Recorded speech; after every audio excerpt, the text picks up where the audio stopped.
You're live, Tom. Hello, welcome, ladies, gentlemen, and Night Lords, Noise Marines to that 6+++ show. I'm your host, Tom, very low men. I'm back with the boys. We're back from the ITT. We're in varying levels of sleepiness. Some of us are annoyingly energized. I'll leave you to work out which one of us that is. And everyone else is just muddling through life, as is good and right. And we're going to be here for you tonight with an event report. Introduce cosplayers and get into it. We're not going to muck about. So, he's the boss. He gets introduced first. So you know how this works. It's my dear leader, Chris. Chris, how goes it? Yeah, I am one of those sleepy ones. Yeah. I'm definitely one of those sleepy ones. It was like 7 o'clock and I was falling asleep on the sofa. Yeah. And I was like, oh, right, got to get in show mode. The viewers don't understand what showbiz is like, really, do they? No, they don't. They've not done 171 of these, you know. They have no idea just what it takes. But yeah, I'm here. I'm excited, ready to talk about the weekend. Yeah, going to be good. And obviously, yeah, I'll assume that you have done Warhammering because you've been at ITT. So I played some games. Yeah. Not as many games as you guys, but I did play some games over the weekend. Yeah. And I spent the week before painting up my little Grey Knight character. He is really pretty. And there's quite a cute story with that one, though.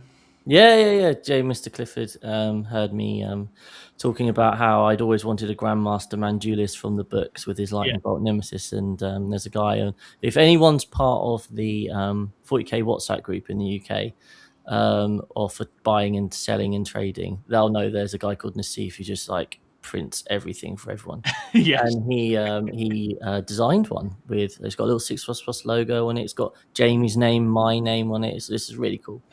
So I was painting that up and I use it as a Grandmaster or a Librarian or something. So he got a run out. It was good times. Awesome. And down in bottom right, stroking a cat. It's one of what's Ed, how goes it? All the better for hearing your guys' voices and seeing you, I suppose. Yes. Yeah. Excellent. I got a cat. He wanted to get some attention. Anyway, I'm back. So yeah, I'm good. I've been Warhammering. I've been doing hobby, with a capital H. Yeah. I'm doing Night Lord and Noise Marines right now. You are absolutely training into that project. It's a project I very much endorse. It's very fun. Well, it's my slow grow one, but it's on the bright side that I'm going to slow grow it over a week, which is it's pretty slow. Oh. But also, it's not going to be finished this week. It's going to be painted, but it's not going to be finished, So I'm going to be like, adding some bits and pieces here, adding more lightning and all that sort of thing. So naturally, it's going to go fine. But I also have the Christmas box coming from John, and I got a really cool deal from a local trade shop which was like one of the old CSM, Mega Forces. And I had the accursed in. There was a really good one a little while. Yeah, it was it's the Helldrake one, unfortunately, but it was cheap. It was £90, and it was not. So I got a lot of stuff for £90. I got it's Tunes Possessed in there. Oh, that's it's Tunes Possessed in there. It's Chaos Terminators, Demon Prince, and a Helldrake, which is pretty fun. Is it the Possessed that you have 40 of already? Well, now I have 50, so now I don't know time. He wants them to be spooky, Chris. Well, yeah, exactly. The thing is that a lot of the old stuff has been built was probably when I was derpy when building them. So a lot of them I want to redo anyway. Yeah. Also, that some of them are painted, some of them are half painted, some of them are dusty, and So I think I'm probably going to whack them on a trade shop at some stage and be like, "Who wants 30 Possessed? It's fine." I'm going to have all of mine don't have Night Lord heads yet, so I need to put Night Lords on them. I understand. And put some 8-bound bits on there as well. But yeah, it's been fun. It's a fun week of hobby. I'm going to play with the Nightmare Hunt this weekend as well, which is super fun. Mm-hmm. I gaslit Adam into thinking I was taking Desos because I heard he was taking Drakari. He did message me and say that, yes. I was never taking Desos, but it was really fun to make him think I was. The name of my list over the weekend is "Don't worry, Adam. There's no Desolators." So, so I'm sure it's going to be fun. And I've already had a message about the list as well from John Talbot, who's one of the lads who's been on the England Discord, has coached a couple times as well. He's a pretty awesome guy. And he's like, "What's the tech of the list?" And I was like, "It's just Battle Shock tech in CSM." So I've got the damage, and I've got some Battle Shock tech as well. So I think it adds up. I think Night Lords are an interesting one. We've talked about it before, but I think the detachment is definitely a lot better than people fully appreciate that it is. And I think you'll have a lot of fun weaving all the tricks with it. So that should be really, really good fun. Indeed. You might not be able to see him because he's camouflaged in a beige outfit against. It's just down in bottom left, we're joined by the most annoying, energetic, happy man. On Friday and Saturday night, I was just sat near Tom, just starting to feel too fucking old to do this, and Tom's very chirpy, and you're my age, right, Tom? So I haven't got any. I think I am older than you, Tom. I've just lived wrong and badly, and I'm Tom, who lived correctly and well is still reaping the rewards of that. So how are you, mate? I'm pretty good. Unfortunately, catless. Mine are downstairs. Hopefully, we'll make a little appearance. But yeah, pretty good. Back is still mildly F from the weekend, but that's fine. That's just two personal issues. Those tables, I swear, they're cutting those legs off every single time. They get slowly lower and lower and lower every single time. Yeah. Oh, Ed, you're just rubbing it in now. Quite literally rubbing it in. Yeah. He's chilling. Yeah. Thanks. Very good. But nah, pretty good. I'd say energized from a nice weekend of Warhammer. Good meeting new friends, meeting some old ones. Yeah. Who's not to like? Absolutely, and that's what we'll be diving into in just a moment. So, I mean, the only thing to say before we do is a hello to the chat. A tiny smidge of self-promotion, and then on we will go. So, hello, Andy J. Pearson, who's just become a YouTube member. You rock. Thank you for doing that. That's really cool. Hello to Mark Robertshaw. Hello, Tom Redgate, who's in the chat and in the thing. You're channeling Scrivo and being in two places at once. Paul Bridge, the very best Paul Bridge, is in. Connor Nichols is in. Gordy Chung is in. Connor's asking if Tom R still gets ID'd. Yeah, I would ID. I did. I literally did get ID'd in the Asda on Saturday night when we got some beers. I wouldn't let him buy a Harry Potter DVD. I wouldn't let him buy a vape. It happens quite often. You wouldn't let him buy both. Not both together. No. Strands of Fate is in, saying each event the tables feel lower. Thank you. Justified. Oh, and Andy J. Pearson is in the chat as well. That's awesome, Andy. Lovely to have you here. I hope you're enjoying yourself. And Craig Bedford's in. Wonderful Craig Bedford of Carnage, who I didn't get the pleasure of playing against, but I did play against his team, which we'll get to in due course as well. So that's it from us. Tiniest smidge of self-promotion before we start is thanks so much. Please do hit like and subscribe on the video. Leave comments. That all helps the YouTube algorithm. And as Andy J. Pearson has done, if you want to sign up and support the channel as a YouTube member, then that is absolutely wonderful. And we'll save the rest for further in. Okay, so event reports, fairly established as a medium at this stage. We will talk about the event experience itself and how we found it, what we thought, and then we'll dive into what went on with our specific teams, because we were all on different journeys, competing around those halls, yo-yoing back and forth between them in some cases, and having a wonderful, wonderful time. So the first thing to say, lads, is what did you think of the current condition, state, delivery of the international teams tournament? We've obviously done a few of them now. To be honest, the Coventry venture isn't the worst. I don't hate it. Like, it's not the worst. There has been worse. Like it's bigger than most. Yeah, I think it was either Bristol or Sheffield I went to once, and it was literally just it was like a rave like spot. And that was interesting. There was literally like a bar at the back, which you could clearly see. If there was some lights on, you'd be having a much better time. But yeah, I think overall the actual venue was fine. The spacing was a bit better. Yeah, it was. Good room. I would say. I'd say it's better than it has been. I wasn't at the event where people were shoulder to shoulder with no gaps in between tables. That must have been miserable. But there was a space at the side of the table, so you could use it, and that's fine. Considering how big it was numbers-wise, I think they managed the space very well. Yeah, I think there was more space than usual, I would say. This is the thing that's confusing me, really. It was, 100 people, 150 people more than last year? And yet I felt like I had more room. I think they managed the spacing of tables and stuff and getting all the teams in. It felt far easier to get around and be around in there, which is cool. I think it's definitely utilizing both halls a lot better as well. I think maybe they had too many in one hall one time, and now they've realized it's maybe just the more use of. Yeah, exactly. I think it's just more use of the same venue more often is just going to lead to a better use of it. It's because it's more experience, right?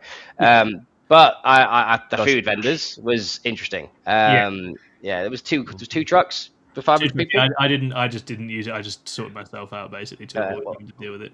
Round one I did because I finished early enough that I could go to the venue, go to the food trucks. That was fun. Yeah. I had the loaded tacos, which were they were loaded tacos, so that was good. But yeah, I think that the only thing that really for me that stood out was that. As a big negative, really, unless I'm missing something. Water. I don't drink water, so I don't know. So if you white monster drinkers over there, it's not really an issue. Ed got everything he needed. Everything he needed. Sponsor us. Or don't. I don't know. Ed went into partnership with White Monster, I think. Yeah. I say the worst for me that was, because they just didn't have jugs of water out. You had to queue at the bar with everybody else getting beer and everything. The worst for that, Sunday morning, didn't have time to fill up my bottle at the house. Fine, I'll grab some at the venue, no problem. The bar didn't open until 10:30. So I was just there, like, well, I'm just, thirsty. Yeah. It's water. It's a basic right. Yeah, for sure. I think that's definitely something where it's important, because staying hydrated in 40k is very important. Otherwise, it gets a bit sad and headachy. Or you have to drink White Monster and then beer. Well, there's water. There's actually water in White Monster. I found this out the other day. Like, it's actually one of the ingredients. So it just turns out you're drinking bubbly water. It's basically sparkling water. If you really want to look at it, if you really want to look at it, sparkling water sucks, but Monster does not. Sparkling water is one of those drinks people pretend to like. Unless you're German, they actually do. Yeah, they do. Speaking of Europeans, it was very cool to see Swedes and French teams there as well. That was one thing I really liked about it. I think it's really nice how teams are coming over from Europe for the ITTs these days, and being frankly wonderful ambassadors for the game in where they're from as well. I think Yokai and the Swedes all went down a real treat and were really lovely to everyone, and put some very fierce competition in as well, which is pretty exciting.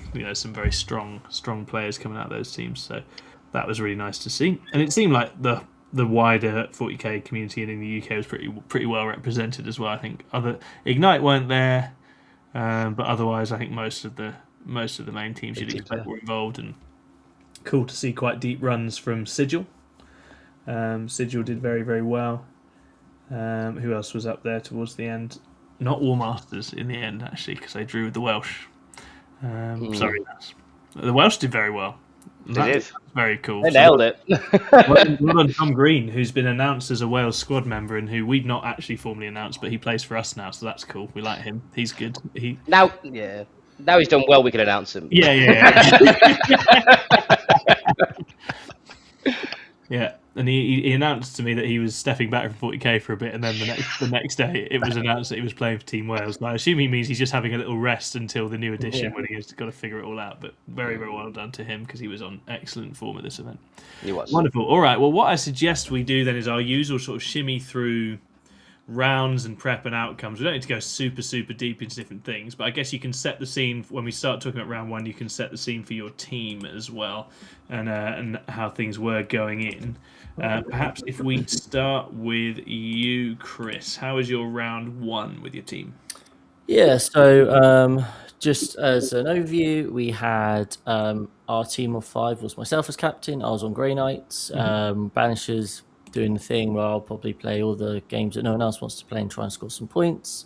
We had Patrick on Thousand Suns, who was quite new to Thousand Suns. He'd managed to get some reps in, and he was going to be more of that blunty style thing. We had Lee Churchwood on EC, just going to do classic Lee things. We're going to put him into a good matchup and he's going to smash face. We had Jamie Clifford on Necrons. He made the interesting decision of, you know what, Recon Guard? No, I'm going to go the complete opposite. So went for 5 Catan and Necrosaur. And he was just a kind of, he could play into most things, could blunt, could get small wins, whatever, didn't really matter because you can't kill Catan, right? And then our 5th one was Sam on Blood Angels, because he only owns Blood Angels and he only knows how to do one thing. So that was our 5. Our first round we drew into one of the Welsh teams, one of our Renegade teams. Lovely bunch of people. And looking at the matrix, there were 2 clear kind of armies we had to try and mitigate. They had Wales captain Andy Lewis on guard, and they had Chloe, who's also made the 16, and she was on Ultramarines. So we're like, if we can mitigate those, get wins elsewhere, there is a pathway to victory here, but we knew it was going to kind of be like a tough one. In terms of pairings, as such, we knew they would lead with guard or the Marines, so we kind of knew that we were going to put our Necrons and our Grey Knights into whatever they put down, just to try and blunt those. And they did lead with Marines. We started with Blood Angels. I enjoyed the fact that Jamie Clifford overheard them say, "Oh, they've said they're going to take the Necrons for the Marines because they can all smash the Grey Knights." I was like, "Cheers, guys! That a nice little confidence booster at the start of the round there." And the way it kind of evened out, so it was their Space Marines versus our Necrons. It was their World Eaters into our Emperor's Children, so we had that as a win. We've got Jamie as kind of like a small loss into the Marines. Patrick draws the short straw, and he's playing into the Guard. And we're just like, any points against the captain of Team Wales is incredible, Patrick. So you just go and you scrounge for points, and anything you can get is amazing. I played into the lovely Gareth on Thousand Suns, which I had as a draw. And then we had Sam into their Votan, which we had as a draw or small win. So kind of everyone was kind of play, especially Sam and Lee. It was very much a look, if you get a chance to go at them, try and get a big win. And Lee went first in his game. His opponent put some stuff out, and Lee goes, "I think I'm just going to go all in." Like, okay, cool. So he's like, if he connects, it's going to go really well. So I'm like trying to play my game, side-eyeing Lee. I'm like, is he making his charges? Is he killing the stuff? Like, because this could go really wrong. Thankfully, it didn't, though. And Lee smashed face and won 17-3. So that's a really impressive start. Gareth and I, we had a lovely 10-10 draw, as you would expect. I've just a video comes out tomorrow, which is where I talk through all of my games. So I'm not going to talk about my games today. But yeah, we had a lot of fun. It was an absolute pleasure. Then we had Jamie playing to the Marines. It turns out that Double Oath, +1 to wound, Repulsor, Executioners, Vindicators, they can pick up Catan. Yes. So Jamie did quite a good job of scrounging out 5 points there. So that was a 5-15. Patrick the hero managed to get 2 points, so he lost 2-18, but that was great. He was so dedicated to the primary cause. He's running double 10-man blob of Terminators. 10 of those Terminators sat on his home field. So I am not letting you get to my home field, mate. That is dedication to the cause. I love that. I absolutely love that. And then finally, the result that didn't quite go the way we planned was Sam into Votan.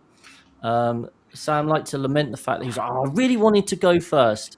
Unfortunately, that's not quite how Warhammer sometimes works. So the Votan were able to stage up. They had lots of sags, and they just went in there. And obviously, Blood Angels have then got to try and pop those transports and kill the stuff.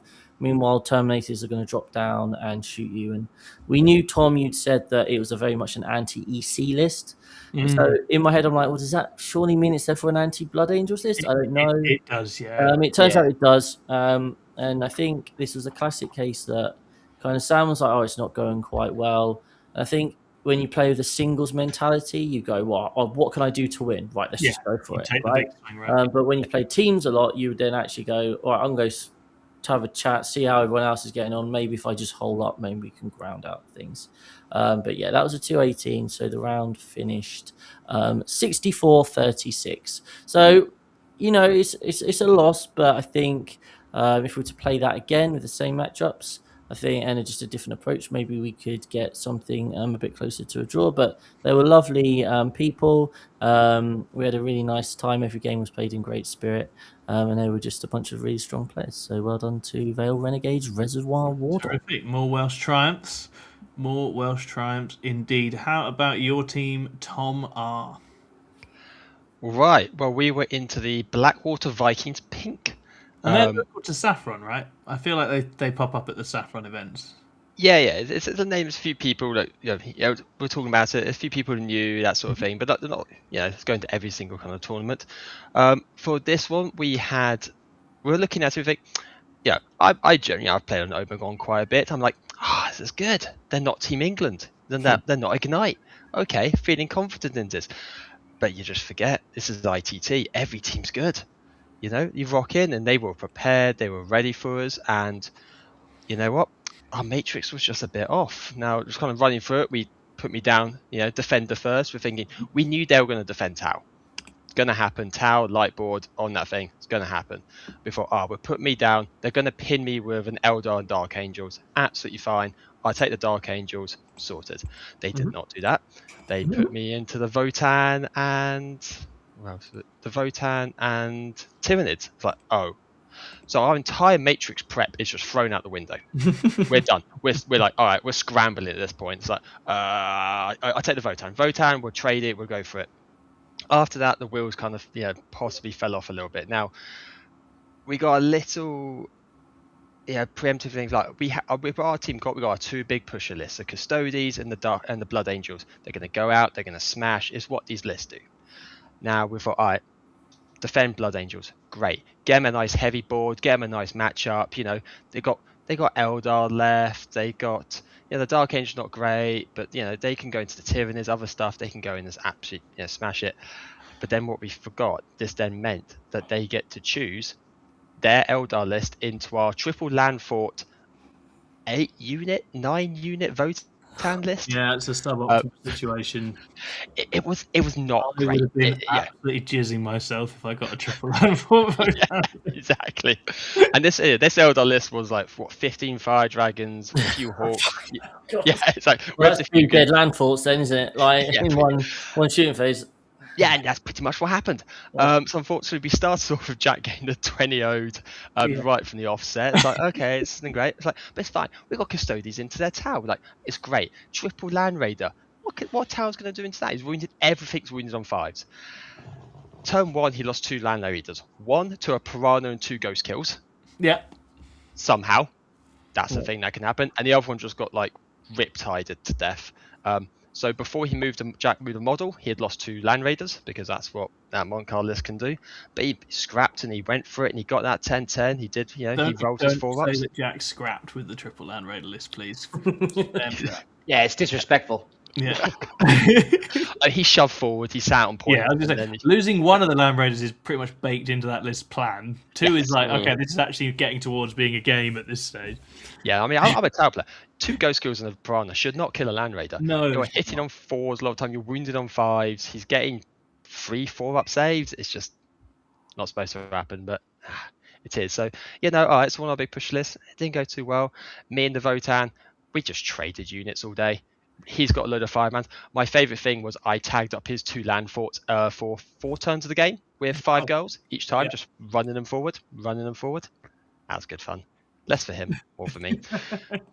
And then, let's say, Joe on the Blood Angels, this comes down to, it's going to be kind of a common theme of the weekends, but frankly, a bit of list experience. I think it's an issue for a number of us going into this. It's like, he's just saying that he just didn't fully commit, He just didn't. He saw Horus, just not enough Horus, and he committed, but just with not enough. He bounced a little, and then the clapback just, they're marine bodies at the end of the day. They are.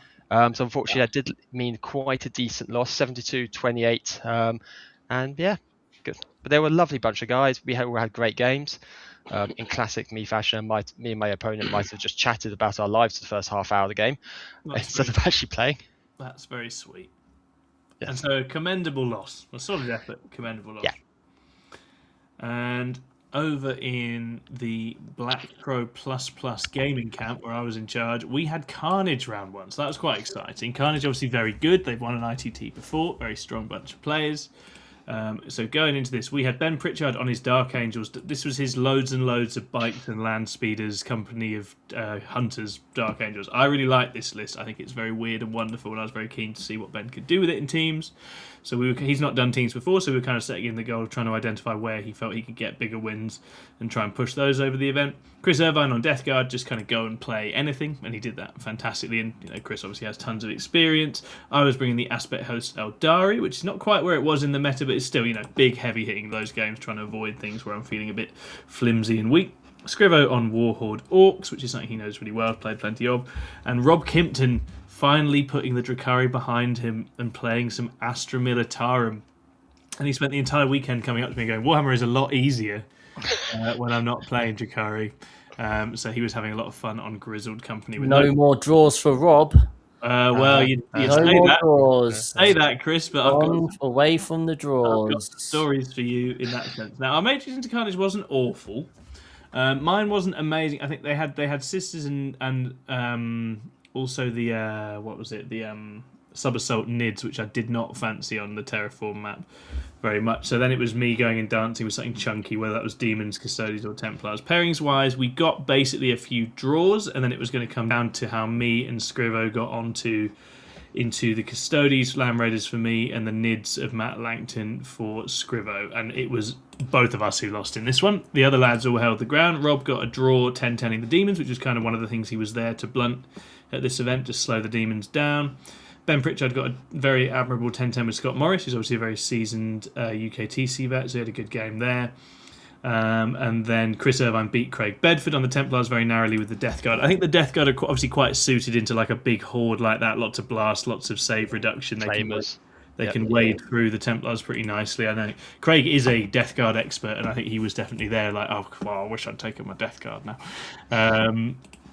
And then, so the two games that obviously decided, Matt Langton, he's really canny with sub-assault. I played against him before. He's very tough to play against, and essentially he just was able to leverage a good in on Scriv at one point and pick up the Gaz brick basically from range with the zone throats, which made it very difficult for Scrivo to recover there, so he lost hard. And then I played Chris, and I think it's Cairden, I'm not sure. I think it's from the northeast, by the sounds of him.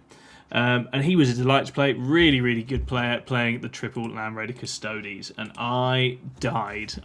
Really, really hard. I killed some Land Raiders, I killed some Guard, and then the remaining Guard just went, I'm going to shoot twice, and just killed all these little elves just en masse. And I ran out of stuff too quickly, and I fell apart.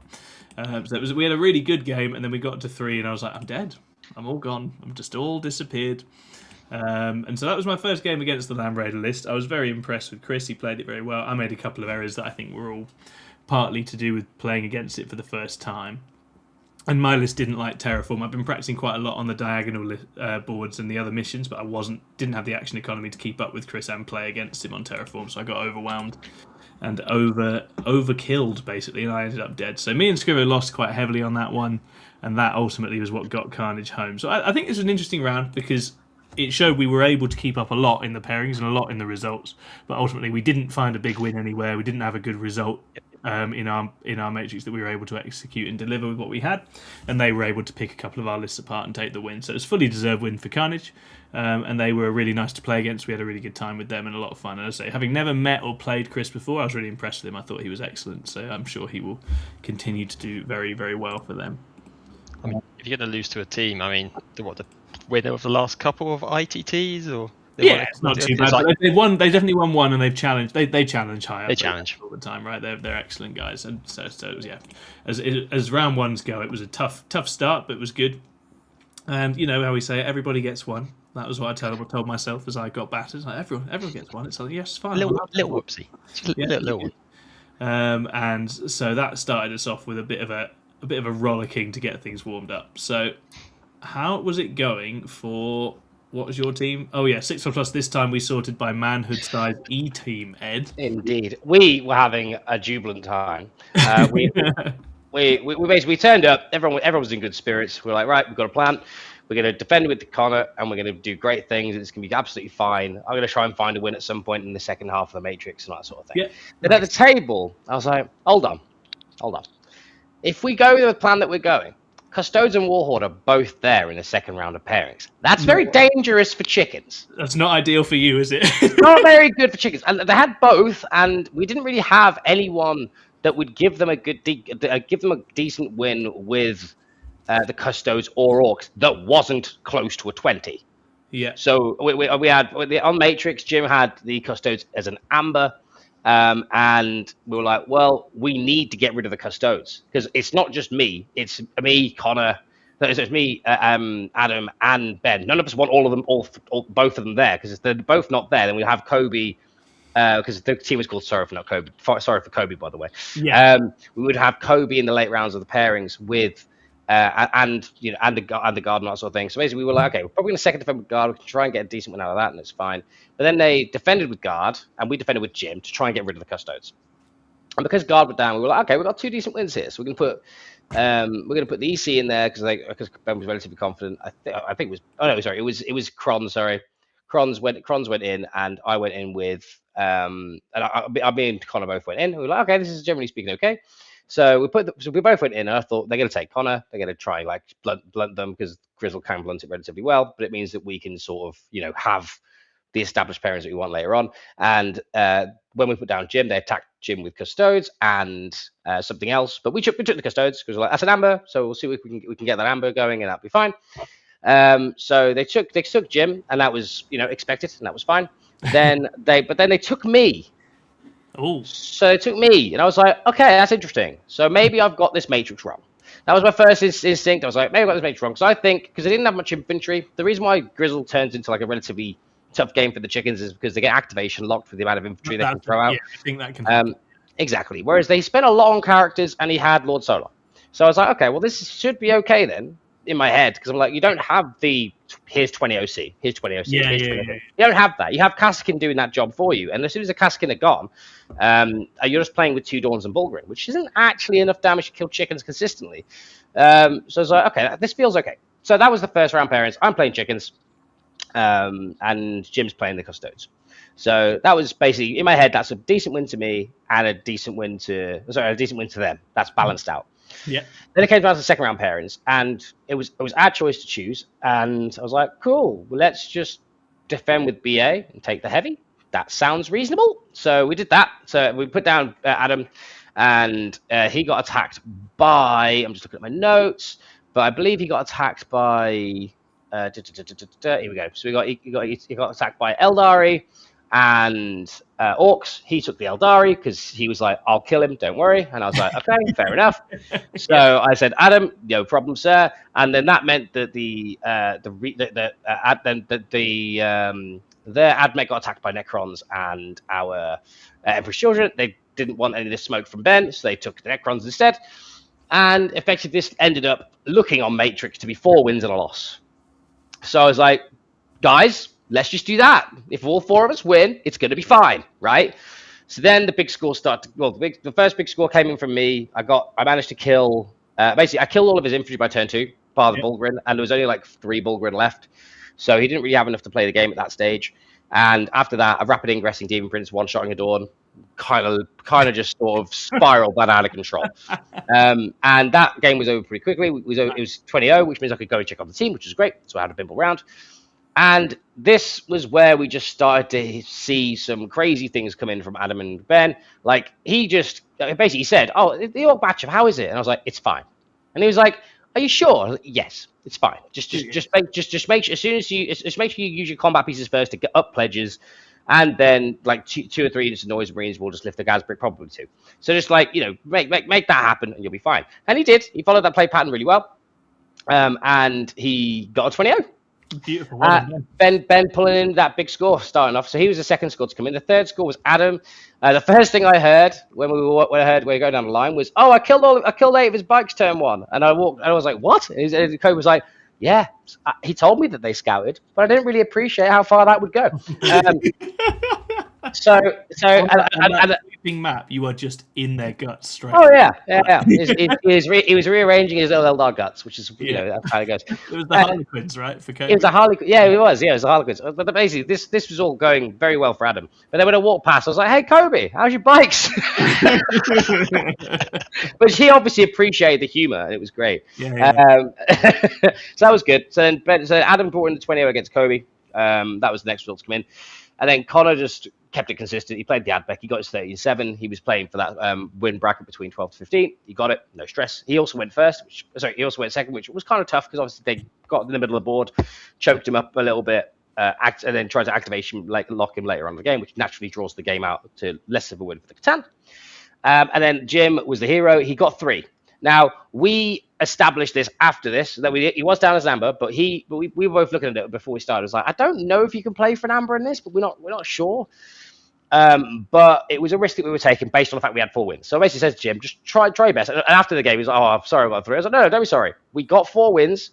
and you now know. This is the best situation to learn this lesson. And there was a lot of 4 wins and a hammering pairing going on across the whole event, to be honest. It was just exactly that kind of a meta, really. Yeah. So that's why I was just like, so don't worry about it. You've literally learned that. Now we can change that to a red in future, unless the mission changes that to anything. I think that is unfortunately just a straight red. Red is a strawberry, because they just put land raiders on objectives and put sisters behind it, and then they don't die. Map, the land raiders just all run onto the points in Terraform. So he was only really 2 diff points off Matrix, with not knowing that play pattern. So that was very fair. So our first round ended as a 76-24. So it actually ended up really well for us, even though we had that, even though we misjudged the Grey Knight, the Grey Knight pairing into the Custodes.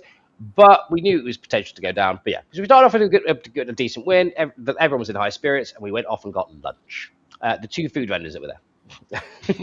Delicious, yeah. All right. So mixed fortunes for the Pluse in round 1, but lots of good games had. We've got a lovely comment from Jay Martin in the chat, who's celebrating 12 months of membership. You're a hero. Thank you, Jay Martin. First time in 12 months I can catch a show live instead of listening to it on Spotify. That's awesome. I hope you're enjoying it live.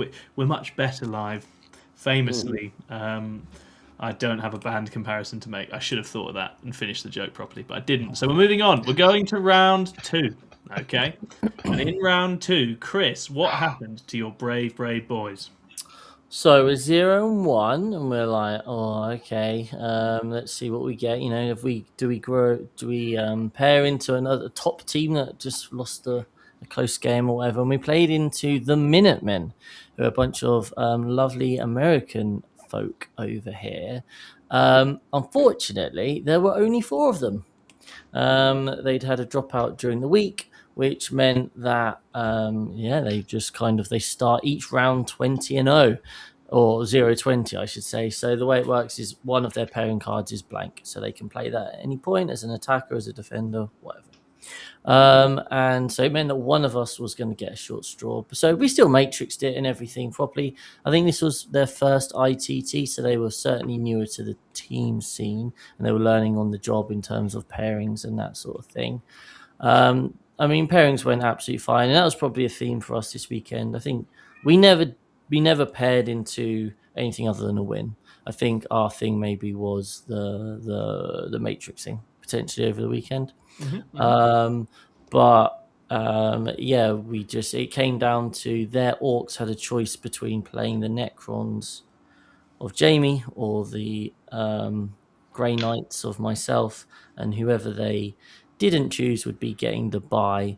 And obviously they were terrified of the Grey Knights. They knew that whoever played the Grey Knights would lose 20-0. Yeah, so therefore that was a choice. Just peel that band-aid off and just give the Grey Knights the huge score, I think. Absolutely. So that was very kind of them. So I got to wander the hall for 4 hours and just say hi to a lot of different people. You were basically in the steam for a round. Yeah, I tell you what, the amount of people that just said, "Oh, hey Chris, how's it going? I really enjoy the content and stuff." Like, thank you. I don't know who you are. Shout out to Andy, EC. I'm gonna say EC Andy and Dark Angels Sam. I had a good chat with both of them. So lovely to. It certainly was a surprise when you turn up like an hour into the round. I'm like. Yeah, I expect Ed to do this. I see that normally does that. It has to. Really my thing.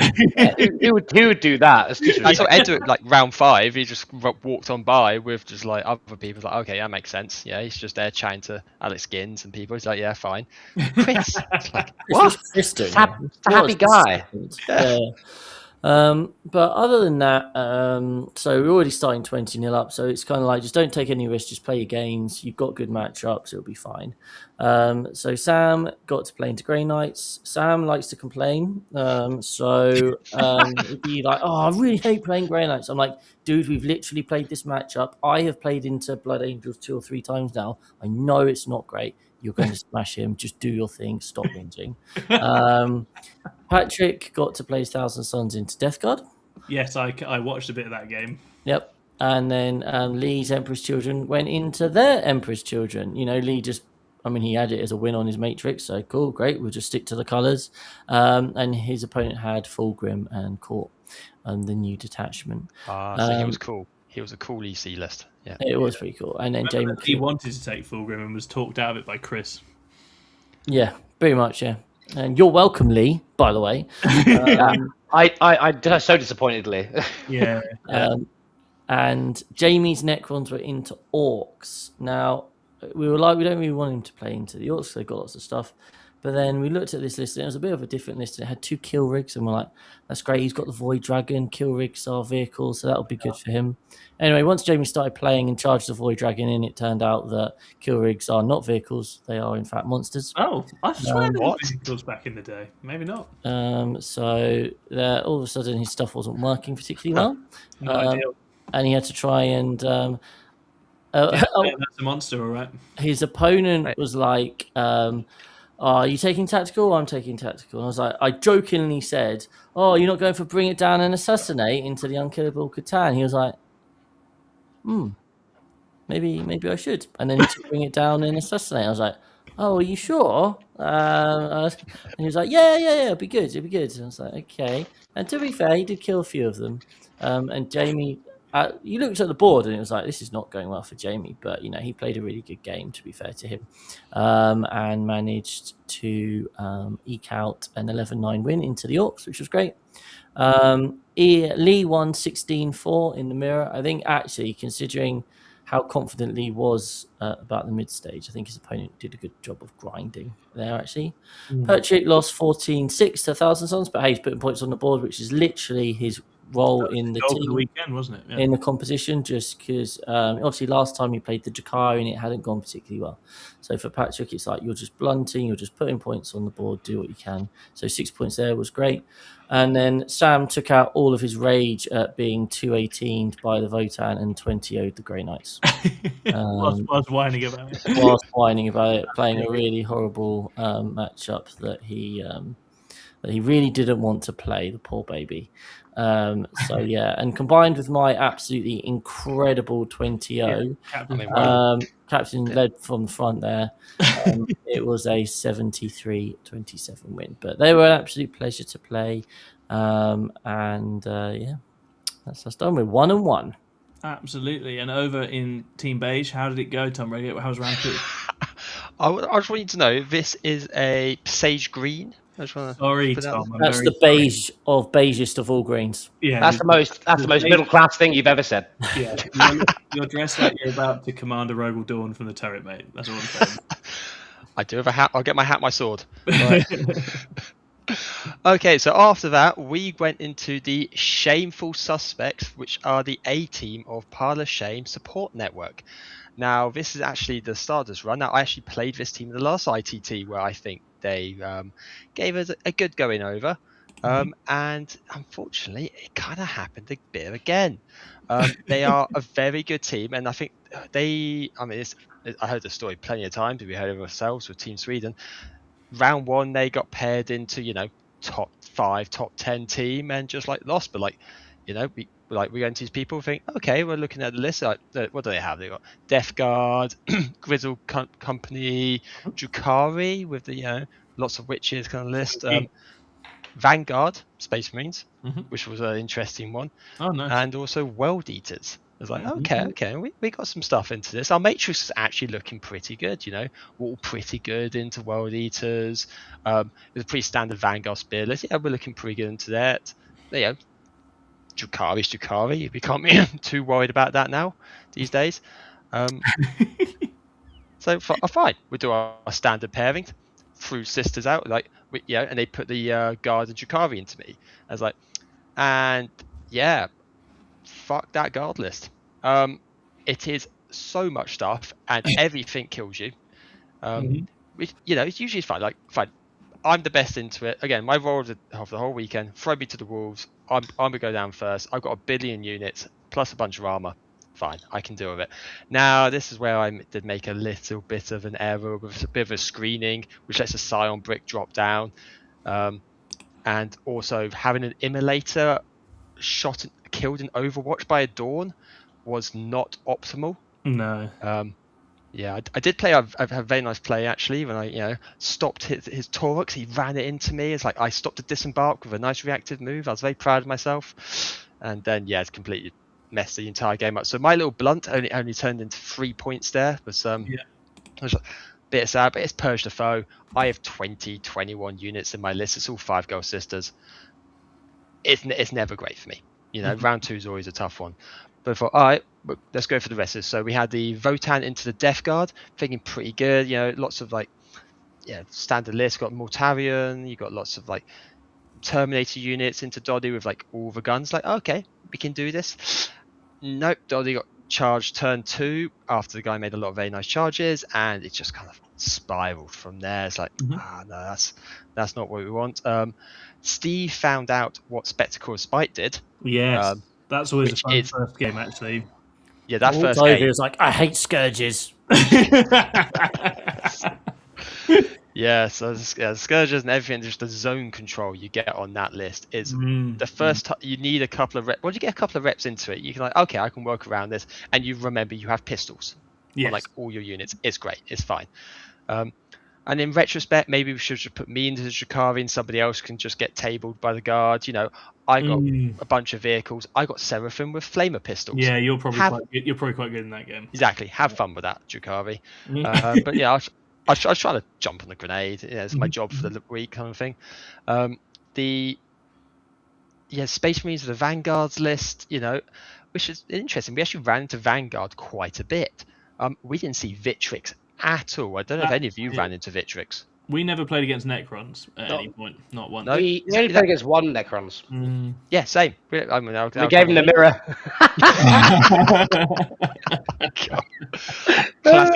Classic Ed pairing right there. And it's okay, it's not. We can do it. Yeah, Blood Angels.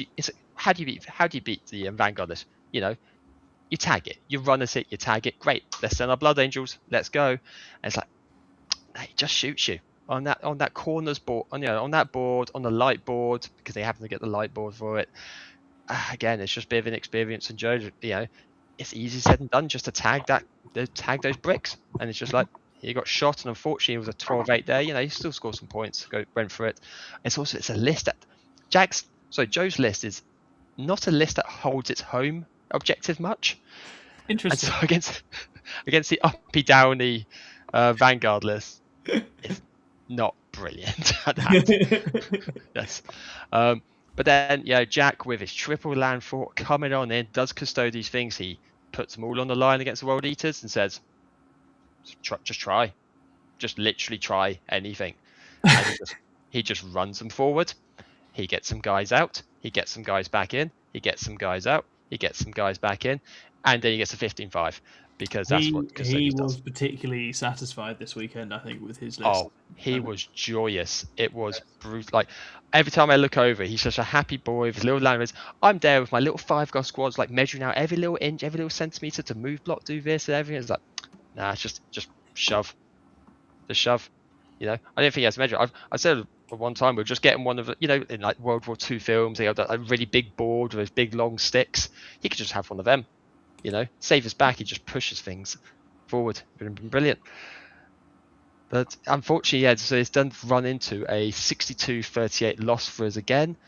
So we do start 0-2, which is, suboptimal. It's tough out there these days, No, it is. You just run it. You run into these teams who went against a top team round 1, and it's just. Yeah, but again, lovely opponents. We've played them a few times. We've actually got, they're running the little ITT training day in a few months, which will be good to go to. And it's what we go for. We had some lovely games, had some good chats, and yeah, 100%. Very, very nice. Okay, excellent. Well, over in Black Crow Gaming Land, I had been given an actual Black Crow T-shirt, so I was very happy to be wearing that. Traitor. And we paired into Hawaii 05, who are wonderful guys in Hawaiian shirts, and they have what's the Hawaiian flower thing he's called? Flower. The ones like the flower necklaces. A lay. Yeah, something like that. Anyway, they gave me one of those. That was very nice of them. Thank you, Hawaii 05. And we on pairings were relatively content into this one, so we ended up. I think we got a little bit complacent and we slightly ducked a few hard choices at different times. They had a list with a Stomper and 2 Gorkanauts, which had me salivating. And I think it sort of kept getting passed down. And in the end, we kind of had to make a decision. And it was going to end up with either we were going to have Scrivo into Eldar and me into the Stompers, or we were going to have 3 mirrors, Guard, Eldar, and Orc mirrors. In the end, we went with the 3 mirrors, which is not always the way to play it. We were on Purge the Foe, so we ended up with me into Eldar, Rob in a Guard mirror. I did really enjoy watching Rob experience a Guard mirror for the first time, because that is a dross game to play. If you've ever played it like that, it's just absolute dross for everyone involved. Chris Irvine into Drakari, Ben Pritchard into Final Day GSC, and Orcs, it was the Warhorde with Scrivo going into the Stomper. So Scrivo pulled out a huge win there and delivered, which was good, because we had to get a big win out of the Stomper in the double Gorkanauts. He did a really good job there and just absolutely twatted them. Ben Pritchard got blunted by the Final Day. That ended up as a 10-10. Chris Irvine 20-0'd the Drakari, just ran Mortarion at them, and they couldn't really do anything about it, and they died. And then Rob got a 10-10 in the Astra Militarum mirror, which looked fun for everyone. And then I 20'd the Eldari of lovely Ben, who was a really good sport and lovely to play in the Eldari mirror. And I think that was just one of those where Ben just hadn't played that previously and didn't quite appreciate the momentum you need to get in that. I think he had his turn where he had to be a bit aggressive and pushy. He didn't take it, so then he just got pushed upon and folded, basically, because everything that connects kills everything in that game. So that was a great round, really lovely guys, and we had a nice time with that, and we were back up to a winner, and no one had lost a game in that round, so we were feeling a lot better, which was nice. Now, over in Chicken Town Manhood team, Ed, what happened next? Now, so we went to... So next round, we played against... Where are my notes? Just loading. Here we go. So this time we played against the War Boys. This was the team with Julio, the 2 Julios. And... Nice, yeah, and Oliver Wheeler on his custodes. Really nice guys. That's a decent team. Yeah, some really good players there. So effectively, this one I was just like, the World Eaters were causing some issues on Matrix in the fact that they were either blunting something or killing it. So I was really seeking out the World Eaters in this one. So effectively, we first defended this time with Connor, and he got attacked. We first defended with BA, seeking for the heavy board. They attacked them with Death Guard and Dark Angels. We didn't want that, so we took the Death Guard and sent Adam on his merry way. And then we lost the roll-offs. We didn't get the heavy board, but it was nice in theory. And then they defended with Admech. They defended with Admech, which we sent our Empress Children and Chickens into, which did not work out because Ben played against the Admech, and we'll go to that in a second. And so he paired into the Admech. Then second round of pairings, we went with Jim, because we lost that we'd like to have avoided. So we defended with Jim, and then he got attacked by the Dark Angels and the Custodes. We didn't know how the Custodes game went, so we rejected that. No, the Custodes. Yeah, the Custodes. So we didn't like that, so we knew how that went, so we rejected that. And then I ended up playing into the World Eaters, which is exactly what we wanted. So that was fun. So effectively, the games me and Julia were playing, and the game where it's just a straight red for these World Eaters. Bless them, it's just not a very good game for them at all. The indirect chicken, like Kairos randomly killing 3 8-bound if he just gets lucky, and all that sort of thing can just happen. Also, the flux dice make it really difficult for the Exalted 8-bound to be really effective.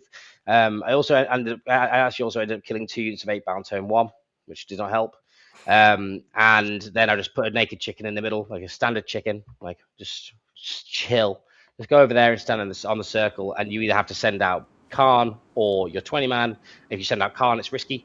If you send out your 20-man, it's risky. Well, not risky you'll kill the chicken, but then I kill the 20-man, and then we're happy and we love life. Yeah. And it ended up basically with him sending out the Khan to 1 chicken, and then the 20-man to another chicken. So he's trying to do both. Wow. Now, issue with that was I'd have my silly strat that lets me roll a dice and see what happens. I didn't roll a 6, but I did roll a 5, and he rolled an enormous amount of 5s from Khan's unit, like just a randomly high volume of 5s. The chicken didn't die. I think he literally only took 9 damage from Khan, and that was it, which is crazy. It should not happen. But the thing is, in this scenario, though, if he kills both chickens, I still kill everything in front of me. That's the issue. So it obviously turns closer. It obviously goes closer, but he killed the chicken in the middle, and then Because this is worth pointing out. This game's particularly cursed for World Eaters because the chickens' big guns aren't blast, are they? So they don't give a shit if you surge into them. So you just get lit up at this point. Yeah. Like you shoot one, make it so that the character's closest to one chicken, so it doesn't matter where you remove. You gotta go to the other chicken, then that chicken shoots, then you get charged. So that was the general play pattern here. So effectively, that's exactly what happened. It ended with 18-2 to me. Judo was a great sport about it. It was great. And he did kill a couple chickens in the end. So, but as I say, I can't stress how cursed this is. He did well to get to. Like, it's really tough. So yeah, and he also charged Spawn into like Bela Core just so that they'd die. So that I couldn't get a kill last round because I already had kill more anyway. So genius move there. stopped it from going to the 19-1. So that's good. So that was like my game. So then I was walking around having a look how it was going. We had Ben. It did not go well for him into the Admech game. He didn't understand the play pattern into the Admech because it is normally a good game for Emperor's Children. But I don't think he fully understood the play pattern of how to play this. He basically sent out his Noise Marines first instead, which meant he didn't have enough stuff to kill the things, kill the stuff later on. Again, it's fine. He didn't understand that. He hadn't played that matchup before. So it's obviously all about you send your combat pieces out first, build pledge, so you get enough stuff, and then you send out your Noise Marines and they light up the world. And also you can commit Demon Princes pretty early on certain parts of the board. But he basically learned from this and did something incredible later on. So yeah, that was awesome there. So he got 2 in the end. And then Adam killed the Death Guard. It was great. He had a 15-5. That's not easy for VA, right? But I guess with the heavy board, he can get in there. The Death Guard was a weird list. It was lots of like Plague Bearers and a Greater Demon, and it's strange. He said, he said his role was to like just bog the board down with infantry, which BA kills. Yeah. So that was the general play pattern there. So we got a 15 in the end, which is awesome. And then Connor came in with a big win of 16 into the Custodes because Custodes just bounce off those Catans. So he sends out the Catans first, lets him bounce, kills things in front of him, and moves on. Also, it wasn't Talons, it was Shield Host. So no reactive moves, they're just where they are. So he lit them up like a Christmas tree. So they indeed died. And then the Dark Angels, Jim took the Dark Angels on. He was like, I think he put this down as an amber, but it would drop down quite a bit just because he had a few bad cards. And I just think this was a bad match for them as well. I think Grey Knights are in a tough spot. If he puts out 3 into Deathwing Knights, the amount of overcommitment you have to put into them causes this game to be quite volatile. However, he didn't really have a good game on this matrix. So basically he just was scraping away. Yeah. But he was a hero and came in with a 3, even though we knew that was bad. Mm-hmm. And overall, that came in as a 54-46. We were 1 point off the win. So we were close. Very close. It was down to Judo throwing away that unit, so I couldn't get a kill last turn. Now, there's many different things you could look at that was caused that, but we were 1 point off a win, which is still great. We're currently 1 on a draw. Spirits are high. We had a chat about the games afterwards, so what went well and what didn't go well. Yeah. Adjusted matrix based off of results that we've seen. Yeah. And took on some learnings, and we were ready to take on round 3. Yeah, that's terrific. Thank you very much to Pokey Niki, who's just become a member. That's awesome. We love your support. And yeah, we did have a question about the Elder list. Yeah, my Elder list was Aspect Host, fairly standard, but like 25 Swooping Hawks, so a lot of Mortal Wound tech in there, and Baharoth, so uppy downy. He's really good on the UKTC boards because it's quite hard to screen him and stop him getting places. And he's good fun in the Eldar Mirror because he can just drop down, kill one unit with mortals, shoot another bunch of units, then go and do it somewhere else. So he's very, very good in that game. Doesn't love the mortal wound shrugs of those damn Talons of the Emperor Custodians, though. Bastard. Sneaky bastards soaking up my damage. Naughty. Are you salty about that? Or? Not even a bit. Not even a bit. I've emotionally recovered. You have. And the parts of me that need to heal are slowly healing. Let's put it that way. All right. Okie dokie. So we are going into round 3 then. Christopher, what happened end of day Saturday for you? So we played into Phoenix 40k, Big Max's Big Boys. Oh, nice. Yeah. And pairings-wise, this paired into pretty much a draw with kind of a couple of potential swingy things. So we had Lee got his World Eaters again. So we're like, cool, that should be a win. Patrick, his Thousand Suns played into Sisters. Obviously, we know that Sisters were quite hard for our particular composition. So we were like, just go try and score some points, Patrick. Sam ended up with the Blood Angels mirror, which obviously he liked to complain about again. So that there was that, which obviously some mirrors can be very volatile, some mirrors can be quite drawish. We had literally no idea how that was going to go, apart from hopefully Sam can do well. Not many of our players wanted to play into their demons, which was their captain Max, but I can play into the chickens, so I played into the chickens. And then based off the matrix, I was looking at the matrix. I was like, well, these are the numbers. They've got to put down the chickens as their second defender. Obviously, they didn't have a matrix, so they didn't put that down, which meant that Jamie ended up with his Necrons playing into a proper Orcs list, which was like, I don't want to play into Orcs. I was like, well, sorry, Jamie, you are. So that didn't quite go according to plan. And this was a really, really close round. At no point was anyone like, oh, it's going badly or it's going well. It just felt kind of like fairly true. Patrick got 5 points into the Sisters, which was pretty good. Lee's game was surprisingly cagey into the World Eaters. I played James a few ITTs ago, and he's quite a canny World Eater player. So Lee won his 13-7 there, so he didn't get the big win. Jamie's opponent wasn't that like confident in the game, so with his Orcs, so Jamie was able to just like shoot and able to kill all the Orcs, which he wasn't really expecting. So Jamie got an 11-9 win. And then basically the entire round came down to myself versus the chickens and Sam into the Blood Angels. And I played into chickens, and I would say this is probably the worst match I played. I made a few key mistakes in this game. The main one being like, right, let's use these paladins to go and kill this chicken, and I'm going to advance them.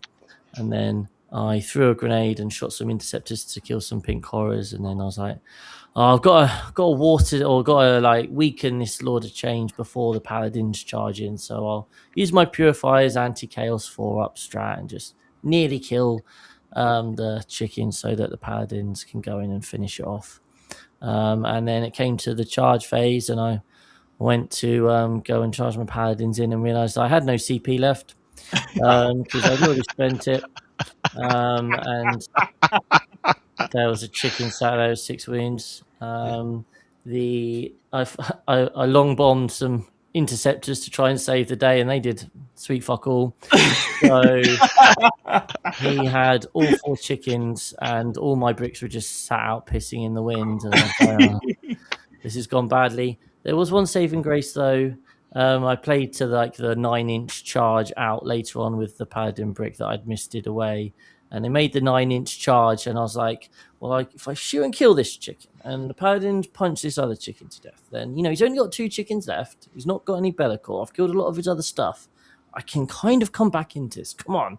And the paladins charged in, and, you know, they did like 7 lethals, because for once in the game I actually got my detachment rule and managed to pass my leadership check. So I got 7 lethals, and like, come on, here we go. And then I rolled like hardly any 5s at all to wound. So he had like 10 saves, and then he just made them all, because obviously he gets to re-roll all of his saves. And this 15 wound chicken took 0 damage from a 500 point charging unit.